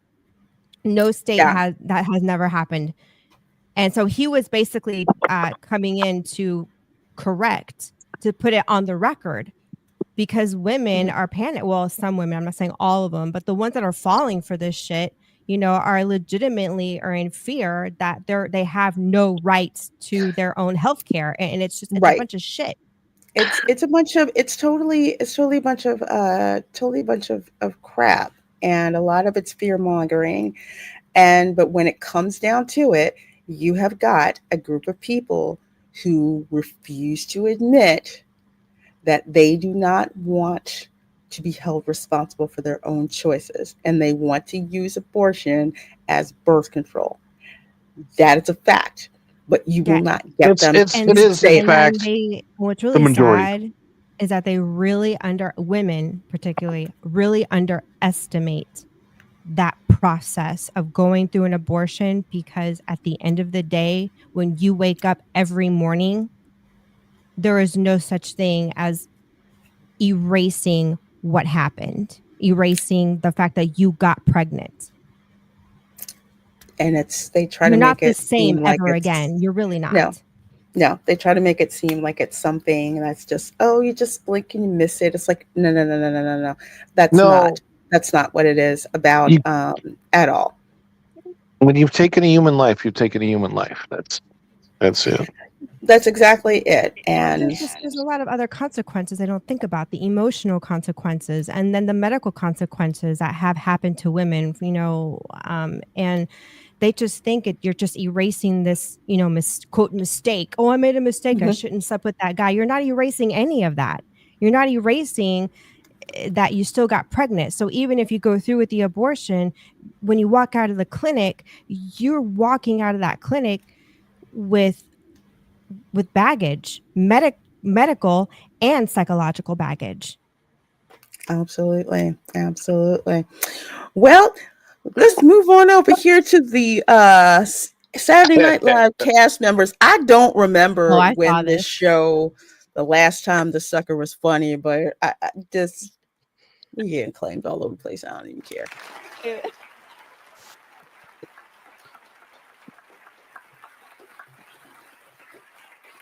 On Tuesday, Americans went to the polls and elected Donald Trump to be the next president of the United States. To many people, including many people watching this show right now, the results were shocking and even horrifying. Was it shocking and horrifying to any of you? I mean, no, not this crowd, but we saw but we saw the videos. We saw people wigging out. That's one guy going like this. Did you see the chick banging her head in a car? Yes. And he said it to heavy metal music. My God, it was so funny. It was so funny. Just like she will be immortalized. If you thought Trigglypuff was me, this one, oh my God. It just has the question: how can I do a viral video of myself showing amazing feelings of relief? Like, is there a way to emote relief in such a way that it goes viral? I'm so relieved. I can't. Some of those videos have got to be fake. I'm gonna grow my hair out. I don't know. This skit was funny though. We watched it. It was funny. It was so freaking funny. I was just like, you get what you deserve with that one. Donald Trump, who tried to forcibly overturn the results of the last election, was returned to office by not true. Overwhelming. Yeah. Liar, pants on fire. That has been so disproven so many times. So many freaking times. But again, shows like Saturday Night Live, when it used to be good, people would watch it. But now you just have, I don't know. It's like there's no humor, but you get some of the folks who are like, well, I have to watch it now. And if they would if they would just change the line to Donald Trump, who many believe tried to, and that's it. And you know what? Then they'd be okay. But now the way they're stating it is from their point of view. That's what and it's a lie. It's a 100% lie. It's not a lie if you say many people believe that, but if it's an absolute lie if you say this is the way it happened. Exactly. But they'll get away with it because they're Hollywood. This is the same Donald Trump who openly called for vengeance against his political enemies. The hell? He means Trump coming in cleaning house. And they're literally trying to. Unbelievable. Unbelievable. Now, thanks to the Supreme Court, there are no guardrails. Nothing to. Wait. And I've heard this before. Well, now that they have the Supreme Court, there's no guard. But it's something called checks and balances. Maybe I ought to go back and read that. That's how our government functions. Just saying. It's so weird when we have a Supreme Court that honors the Constitution. Yeah, exactly. Out against him. And that is why we at SNL would like to say to Donald Trump, we have been with you all along. I don't know. Was that supposed to be funny? That just sounds sad. He delivered the line pretty well. That's what Keenan does. I mean, I will say, I've followed his career. It's so funny that he got stuck. He's never moved on from SNL. And what was that show? Was it Nickelodeon or Disney? It was Nickelodeon. Keenan and Kel, they had their skit on Nickelodeon, and then they did the movie Good Burger. Right. And that's why he looks so familiar to me. Yeah, and then since then, and he's also Fat Albert. But yeah, that's right. But he's been. I mean, most cast members in SNL move on with a character. They do a movie with it. I don't like him, but he's like literally. He's been on the show for it feels like 3 decades now. I don't know how long he's been on the show, but it's been forever. Oh my gosh. When was the last like SNL alum who actually has done pretty good? Well, I'm going Kristen way Wiig? back. Who? Would it be Kristen Wiig? Kristen Wiig's she's She's done in well. Bridesmaids. She's done Despicable Me movies. Maya Rudolph's doing fine. She's been in plenty of movies. She's usually in whenever Adam Sandler does a movie. Literally, it's like an SNL reunion. Tina Back Fey. when Saturday Night Live was good. Tina Fey has a good career, and she's done like also a lot of writing and directing and other things. She did the Mean Girls thing, I think, and Yeah, Mark whatever. Will Ferrell's another one. Yeah, I'm trying to think of the last one, and I think Arlen Navo's right. It's Kristen Wiig. She was in Bridesmaids, but she also does the voice of Lucy in the Despicable Me movie. Since Despicable Me 2, Yeah. she's getting I like her better as a voice actress than I do. I've never understood the appeal of Will Ferrell. I still can't to this day, even though Elf is pretty funny. I've never been a fan of Will Ferrell. I don't know. It's just not, generally speaking, not funny to me. I did until he started to get seriously political. Like, I love him in Zoolander. He was freaking hysterical. Well, Zoolander's a funny movie in general, just because they're. I mean, Zoolander kind of makes fun of Hollywood, so. Derelict. Oh yeah, Anchorman. That's right. Hasn't Ben Stiller? Isn't Ben Stiller one of those current vocal anti-Trumpers? Oh, yes, he is. So annoying. It's like, come on, Ben, shut up. We like you. I don't want to not like you. And if you would just shut up, that could happen. But man, out here for a meet and greet. Was it? I think it was when Trump got voted in back in 2016. It was way back then. And I told Raph, I'm like, I am not remotely interested. I'm just, nope. I'm not. Sorry, I don't care. Well, speaking of this chick who's not her, but there was a writer, and daggone, here we go. So Chloe Feynman deleted this video after it was up for a few hours. So luckily this guy saved it, Chris Gardner. So apparently she says, "You made Chloe Feynman, burst into tears because I stayed up late writing a sketch. I was so excited. I came in, asked if you had any questions, and you stared at me like you were firing me from Tesla and were like, it's not funny." Well, of course, she's talking about Elon Musk. So apparently Elon was the one who told her that the script sucked.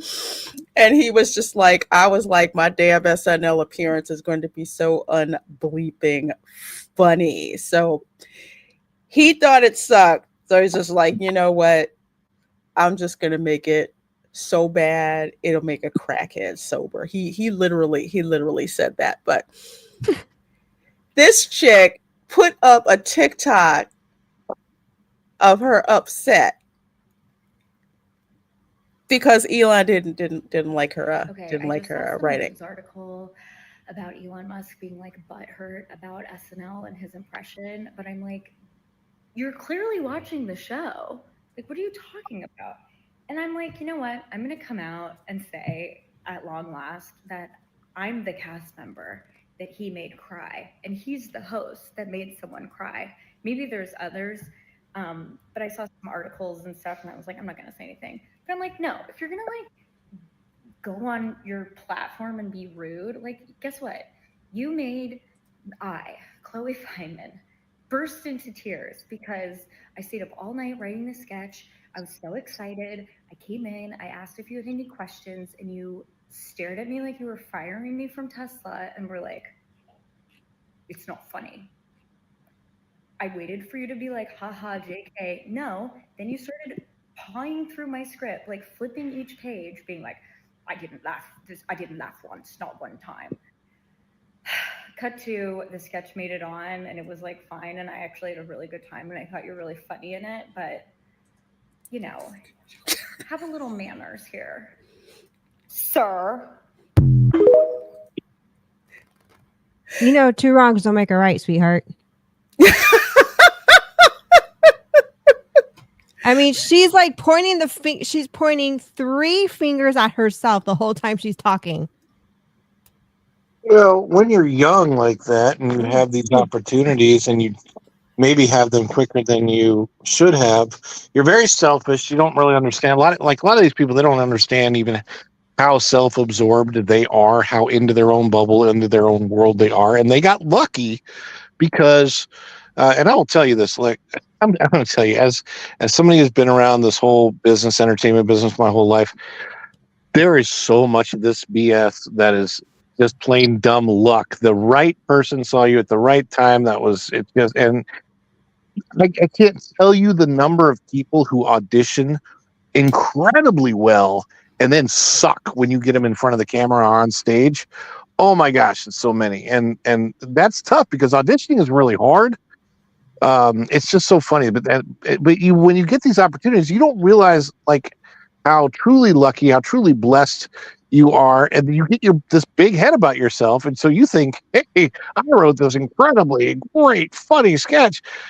And honestly, when you're writing like that, you should take the criticism as constructive, no matter how it comes out. You should put yourself in a position where even if I get the criticism in a bad way, I'm going to take it as constructive, and I'm going to make something better of this, and then not complain about it. But it is what it is, and this is what happens. She also lacks the logic in that, there's a ton of stuff I don't watch, but I still hear about it, because we live in this digital information era. He doesn't have to watch the show to know that was it, that someone was impersonating him in a skit. He probably just saw it in a clip and heard about it. And he didn't have to actually watch the show. But she doesn't connect those dots. It's like, how do you know he's watching the show or not? We're in the digital era, honey. Yeah, I just watched the clip of it on YouTube. Pretty much. It's like that's all you need to do. And it's like, hey, let's face it. Not that many people are watching SNL. Okay. It hasn't. Stuff has been tanking for years. It's been tanking for years. I remember, it was before Adam Sandler and his crew got on there, but when In Living Color, or was it Living Color? Was it on TV? One of them had the tagline of, "Do you remember when SNL was funny? Neither do we." Like literally, that's what they said. And people were watching that. And I think after In Living Color, then that's when like the crew was like Adam Sandler and I feel like Hollywood peaked in the 90s. And then it definitely did. That was it. I mean, that was it. To movies, TV shows, comedy, it peaked right there, and then it just. I know you went on to her picture, but I'm looking at her. She looked like a combination of Drew Barrymore meets Keira Knightley. just her face. I'm so not impressed with these Hollywood whiners. Like you guys were saying, around the 90s, people were coming out with just crazy, funny, stuff. It was good. People just laughed and they enjoyed diverse. It. Exactly. I mean, you got it from all ends: the Hispanic perspective, the Black perspective, the white perspective. I mean, the Asians perspective, the Gothic perspective, the metalheads, the potheads. I mean, my gosh. Hey, Mallrats came out. Mallrats came out in the 90s, right? Mm-hmm. Yeah, it did. Yeah. Mallrats came out. The best part of not Miss Marvel. Excuse me. The first the Captain Marvel movie. The best part of the Captain Marvel movie was Stan Lee reading the script from Mallrats. Yes, indeed. That was the best part of Captain Marvel. Lorena, the best part was Brie Larson's performance. Brie Larson was fabulous in that movie. She was the best thing. She was the bestest ever. my god! I wasn't sure though if that movie was made for me because I'm a white guy, and Brie Larson says her movies aren't made for white men to watch. So, anybody to watch, Isn't honestly. like nobody watching her stuff anyways these days? No. Yeah, Well, although ironic, she was isn't it? not, she was actually pretty good in the last Fast and the Furious movie. That I scared gave me up a on bit. those movies a long time ago. I'm there's like, a television show that are she we on looked. movie 15 now? I don't know which one it was, but I know Jason Momoa was in it, so I had to go see it on general principle. You and I Jason. can't. You get so many numbers in. I'm like, another one? They are going to pimp that franchise until Vin Diesel is in a scooter because it makes so much money. It makes a ton of money worldwide. The reason why it makes money, it's fast cars, hot women, car chases. There's no woke BS. Jog my memory. Do you remember the skit on In Living Color where Droop there went, Droop there went with the old people in the nursing home? Hang team back again. Oh my gosh. Oh man, we should go back and like literally evap some of those episodes of In Living Color. Oh my Droop god. there went. Droop, there it is. Droop, there it is. Oh my gosh. I'll never forget that. Oh man. That's like that was seared into my head. That was like my favorite skit.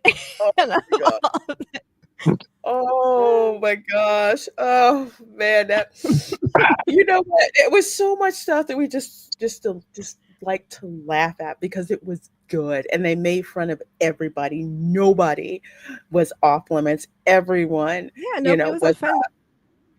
No one was It was just fun. If you were, people just laughed at you anyway, and went on. You know what I miss about the 90s the most is like people laughed at themselves, right? And I love that we laugh at you could laugh at you yourself. can make ethnic groups would be totally fine if you made fun of something that's funny and about the ethnicity, whether it doesn't. I mean, white people get made fun of all the time. Like you see the skits about the white hillbillies living out of their trailer. How about the guy that lived in a van down by the river? I mean, that's very white, making fun of like white people that live that way. It's and it could be every ethnic group, but you could make fun of them back then. You can't do that now. Now that is off limits, and I hate that. There's so much comedy that. I mean, it sucks that we've been conditioned as a society to be offended, and it's like, or maybe it just seems that way. Maybe it's just maybe it's not really like that, but that's just what comes through almost everything that we're hearing and listening to. But when you talk to everyday people, it doesn't really feel that way. I think what happened was in a workplace it does though. People got, for some reason, certain people got convinced that they had the right to not be offended.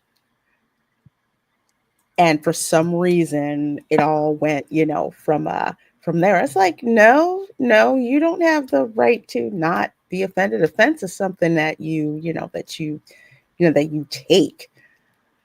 It's not something that somebody gives you. I mean, case in point, talk about diversity and everybody being able to laugh at everybody else. Do yourself a favor. Go on YouTube and pull up the Dave Chappelle skit, The Racial Draft. Oh man, that's funny. I will leave it at that. Go and watch the I have to rewatch it. I know I've seen it. I just can't remember it.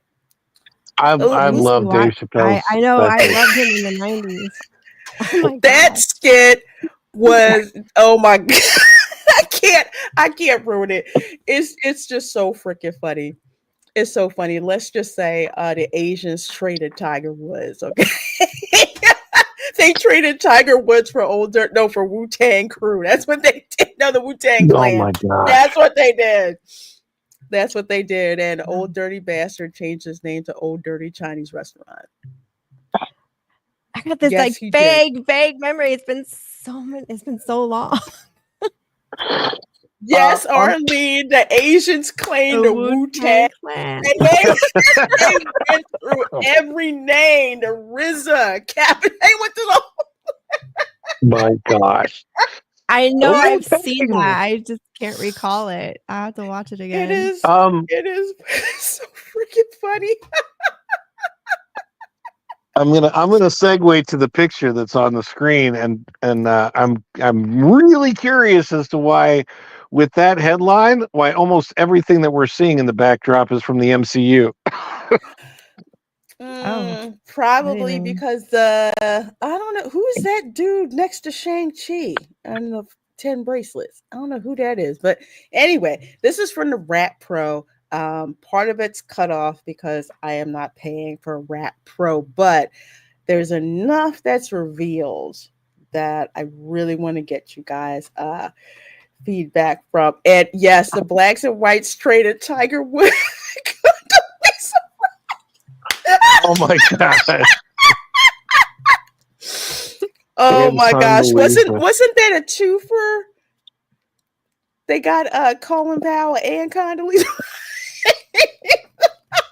You gotta watch that one.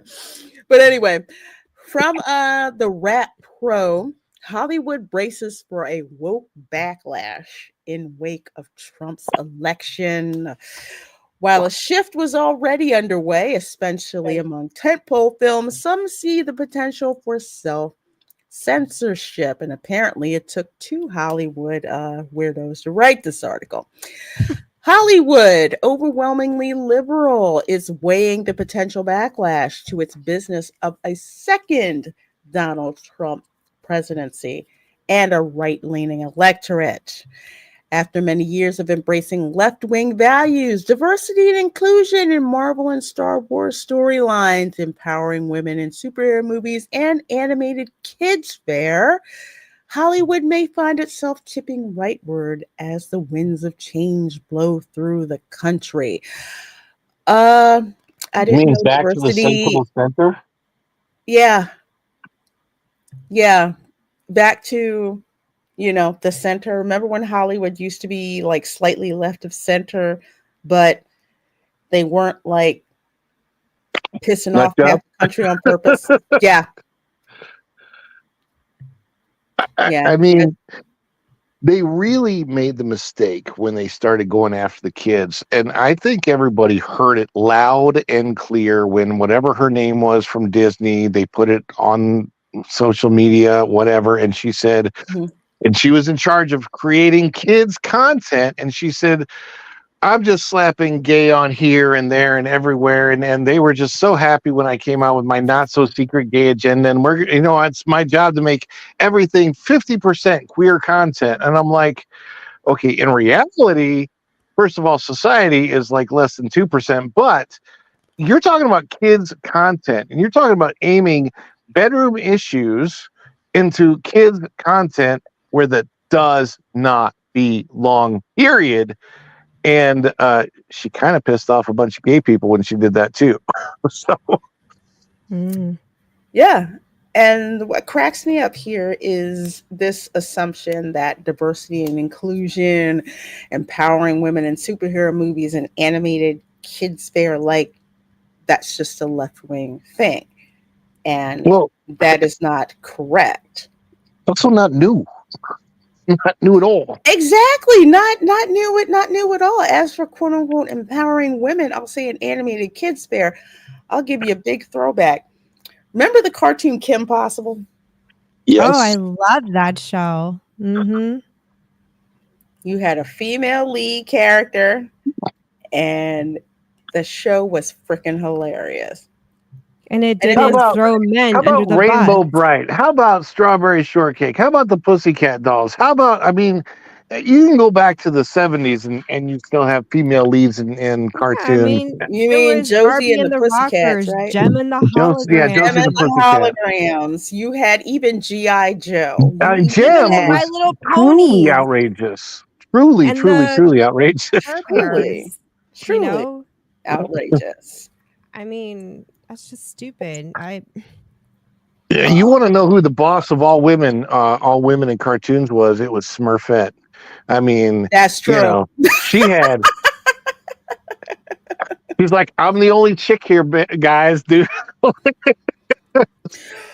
what it says down here, let's see, it's a shift away from wokeness, to put that in quotes, that was already underway, but some of the industry are concerned. We know that Hollywood loves to follow and not lead. Quote from Evan Shapiro, a film and television producer, told The Wrap.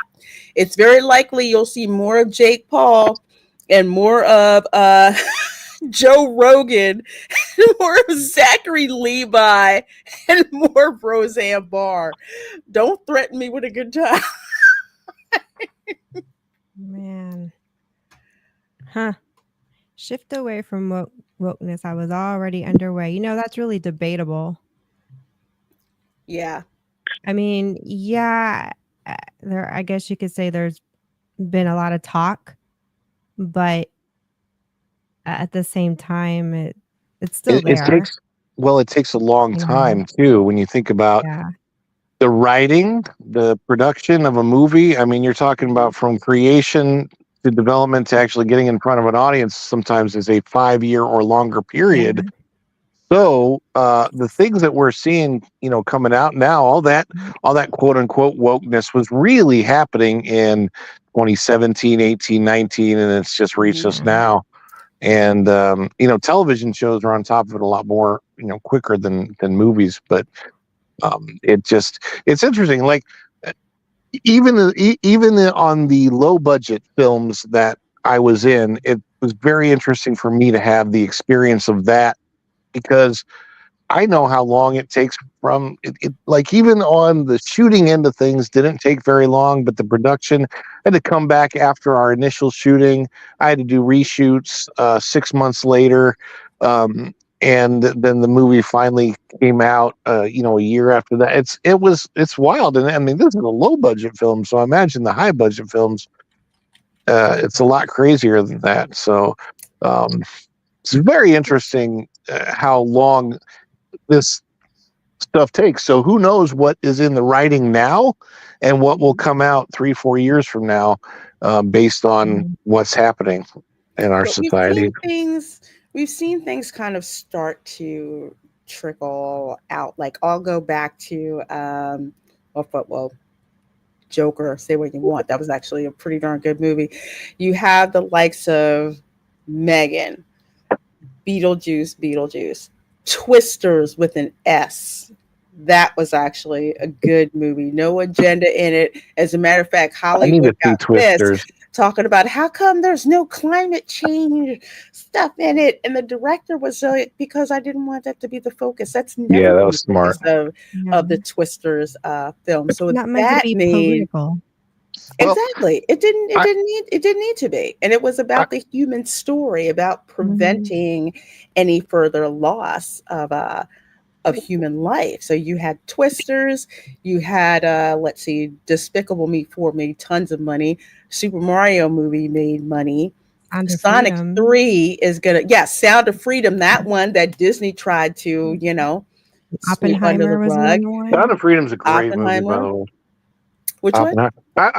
Sound of Freedom is a great movie. But I will say maybe Marvel is getting ahead of things a little bit, because maybe Marvel saw that the red wave was coming, because the new Hulk is red. In fact. God, I don't know. Try to explain to me why I'm kidding, by the way. Why Sam Wilson can't throw Cap Shield, but for some reason he's supposed to be able to fight off the Red Hulk. I know. I'm sorry. I don't mind women empowerment. I don't mind women superheroes and empowerment, but do they have to be so condescending towards men and traditional values, and why do they have to be and it's like if they're a lesbian, they're even more empowered, than your heterosexual woman. Like it's just all these things, all these layers that I pick up on, and it's just like, why can't you just be you and respect other people around you? I don't know. I liked Wonder Woman, the first one with Gal The Gadot. first one. Yes. And and she was actually somewhat condescending. They made it funny because she was awkward. She'd never been around a man before, so being condescending would have been kind of more natural in that sense. But it was also done. I thought the writing was done really well. Just in general, it was, and it's a fun movie to watch. And then it was so weird because my understanding is Patty Jenkins didn't have full control, like on the first Wonder Woman. She did and then not. She did and then on the second she did. And I'm talking about night and day difference of how good the first one was versus how absolutely awful the second one was.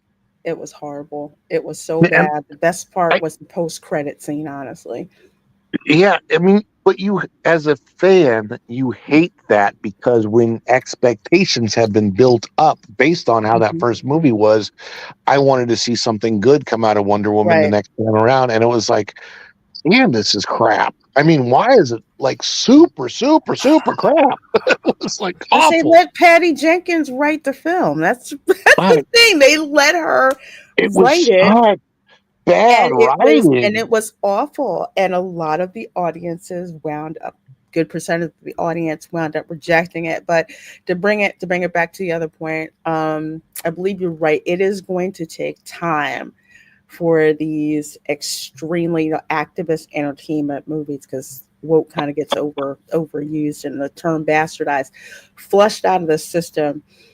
Because now, when you look at the box, the proof is in the pudding. When you look at the movies that have made the most money, they're not putting an agenda out there.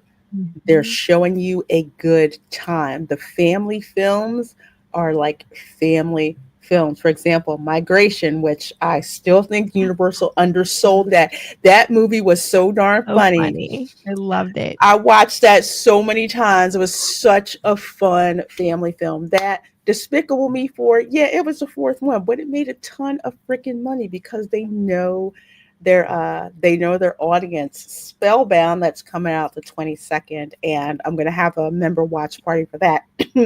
That's the first John Lasseter animated film that is not by Disney. It's through Skydance, so we're actually going to get a chance to watch that. You've got other smaller studios that are coming up with that. Might be Rachel Zegler's first successful film. Yeah, that's the one where her voice didn't really irritate the crap out of me. So I think it's the directing because in Migration, Awkwafina actually had a part in Migration, and it didn't bother me. I'm like, I think it's whoever is directing. Give me that walk. Give me that walk. I'm sorry. Every time I hear Awkwafina, I can't help but think of the bird from Little Mermaid. Awful scene. Oh, that give me that walk. Give me that walk. She played a much better bird. She played a pigeon in Migration, which was actually funny with the New York accent. It was perfect. It was absolutely perfect. I didn't know that was Awkwafina. That was Awkwafina. I could not believe it. I was like, wow, it's actually pretty good. It was actually pretty good. But there's I love that movie. There's so many great movies that are coming out, and people are spending their money on the films that aren't preaching to them. You know, they're promising them a good time. You get in there, you have fun watching it. If it's for kids, for families, it's for families. If it's not for families, like Smile 2 and Terrifier 3, they're catering to their audience, giving their audience what they want. There was no wokeness in Venom 2 today. I went with my son to see that. I can definitely say there was absolutely no wokeness in that. Yeah, that's good. That's good. Retro Gamer, I have not seen the Wild Robot movie yet. That is on my list to see. I've heard nothing but good things about it. I love the trailer. People who saw it, they thoroughly enjoyed it. I'm trying to wait until it actually comes out on streaming, just because it's more convenient for me. It's bad enough I got to go see Wicked next week. Wicked, and then Gladiator 2 probably. I'm going to see Red 1. Red 1. I'm trying not to go see that, but The Rock is in it, so I may have to. It I looks may have to funny check to it out. me. It does look fun. I'm glad, but if it's like along the vein of like say Violent Night, which I like too, Fat Man, I really like that one because Mel Gibson was Santa Claus in that, knocking back ibuprofen with a shot of Jack. It was so funny. He got shot too. It was great. It was great. We're gonna have to do a watch party for that on my channel. It's such a good Christmas movie. It really is. But speaking of good things that need to come to an end, we gotta wrap up this show. So thank you guys so very much for hanging out with us. We sure do appreciate you guys spending your time watching the Spice Lounge, also watching it on the replay. If you're watching on the replay, go around. Let's go shout out our channels. Ron, what do you have going on? Let the folks know about. Oh gosh, Daily Dish every day. If I'm in the studio, it's going to be at like 9:30 every day. But sometimes I go live in the park, like I did today, and then it'll start a little bit later. Of course, at Epcot, nothing really starts until 11 o'clock anyway. So Epcot was dead today, by the way. Epcot was like super dead. I couldn't believe it. Wow.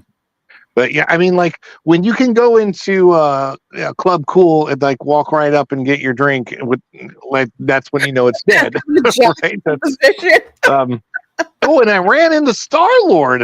I don't know if anybody was Erica. Were you watching the stream when that happened? I was watching towards the end because we were busy today. We were running errands. Well, at 20 minutes into the stream, I forgot that he was there, and like literally, like all of a sudden, Star Lord is in my face, and I'm like, oh, right, I forgot. Wow, that was weird. But I'll have to watch while I eat dinner. Yeah, that's it's fun. Just so the Daily Dish, and of course we're still doing vlogs and shorts and that kind of fun stuff on the channel. But follow the Bradley's Fun. That's where it's at on X, on everything. Just go to your favorite platform and type in Follow the Bradley's Fun, and you'll find us there.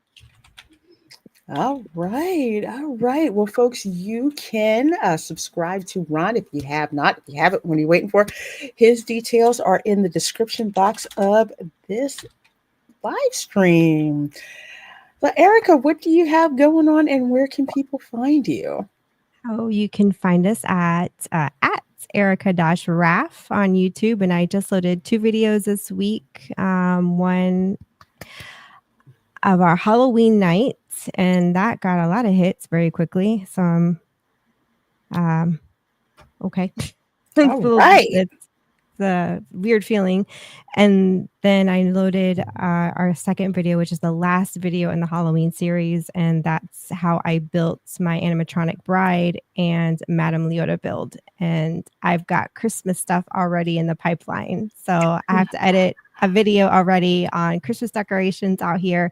And this Saturday we are going to Fantasia Land to vlog Winter Trom, which is Winter Dream. Ooh. Yeah, it's their big Christmas spectacular. That sounds freaking awesome. I have so much stuff that I have to catch up with watching. So I cannot wait to go and check out this other stuff that you guys have up. As for your girl, let's see, what day is it?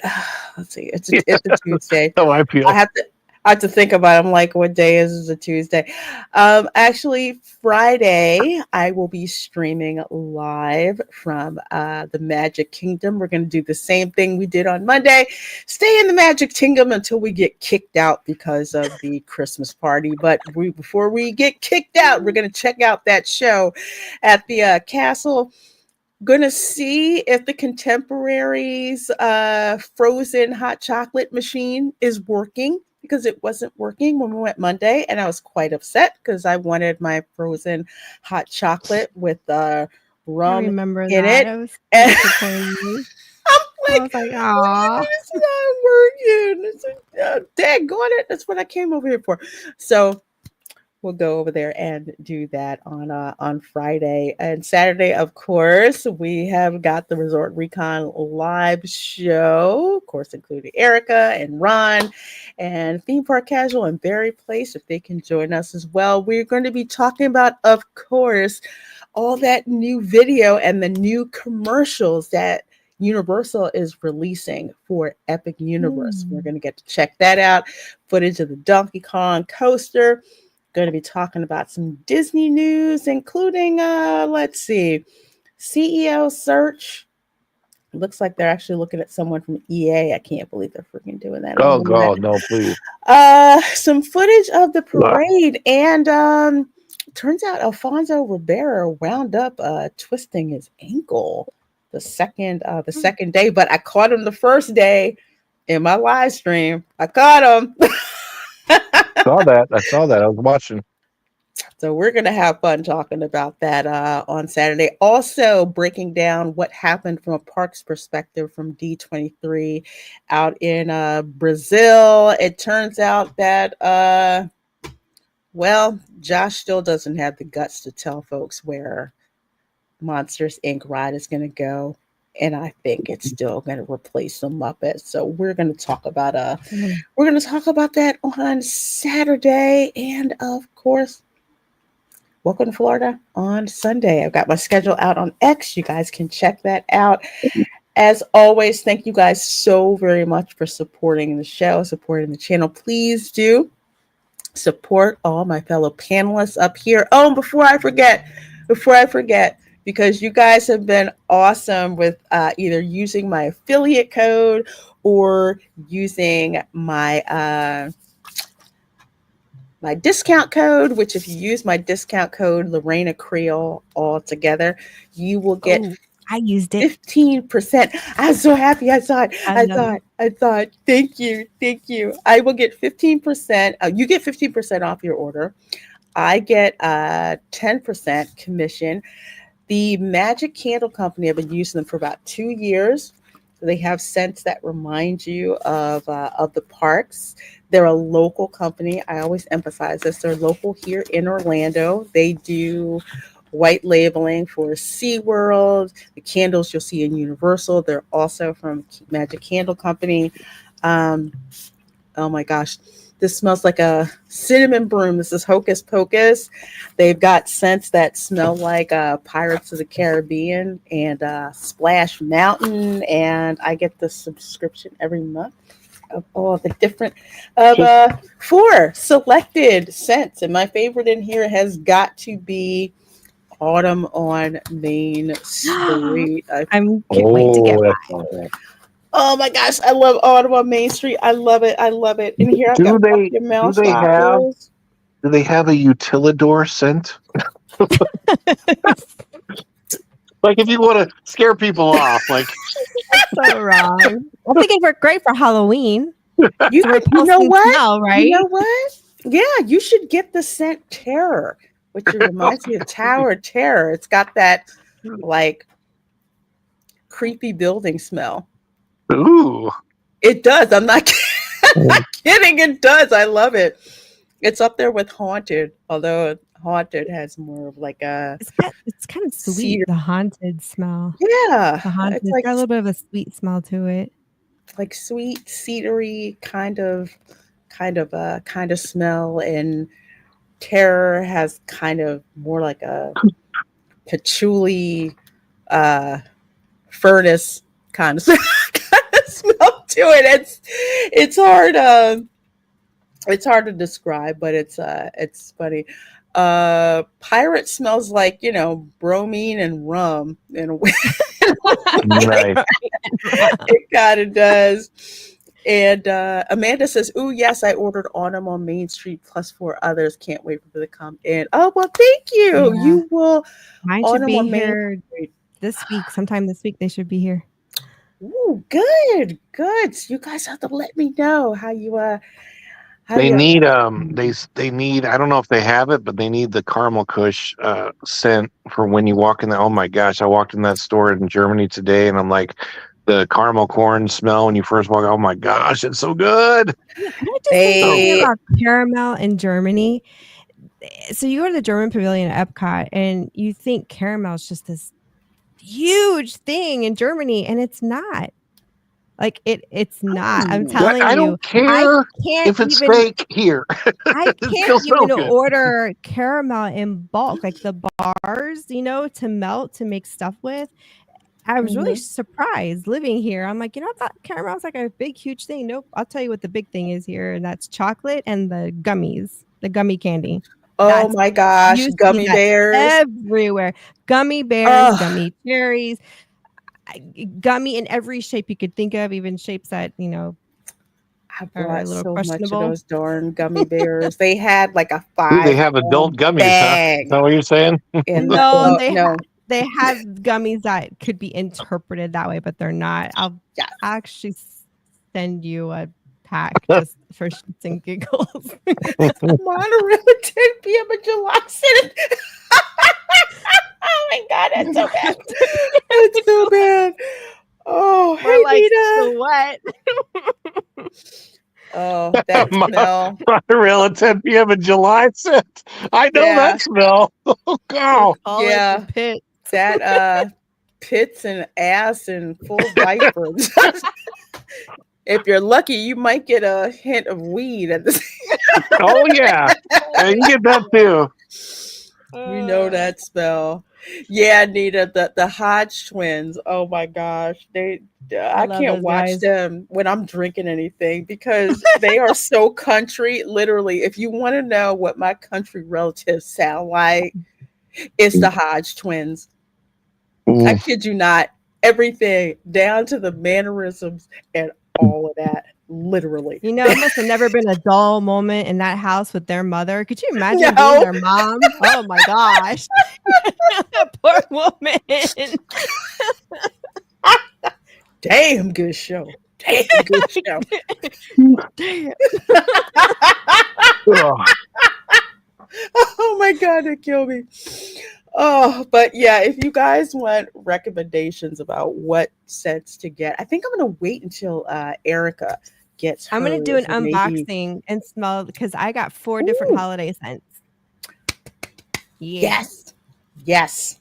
So that way we can recommend. Oh my gosh, it still smells like cinnamon.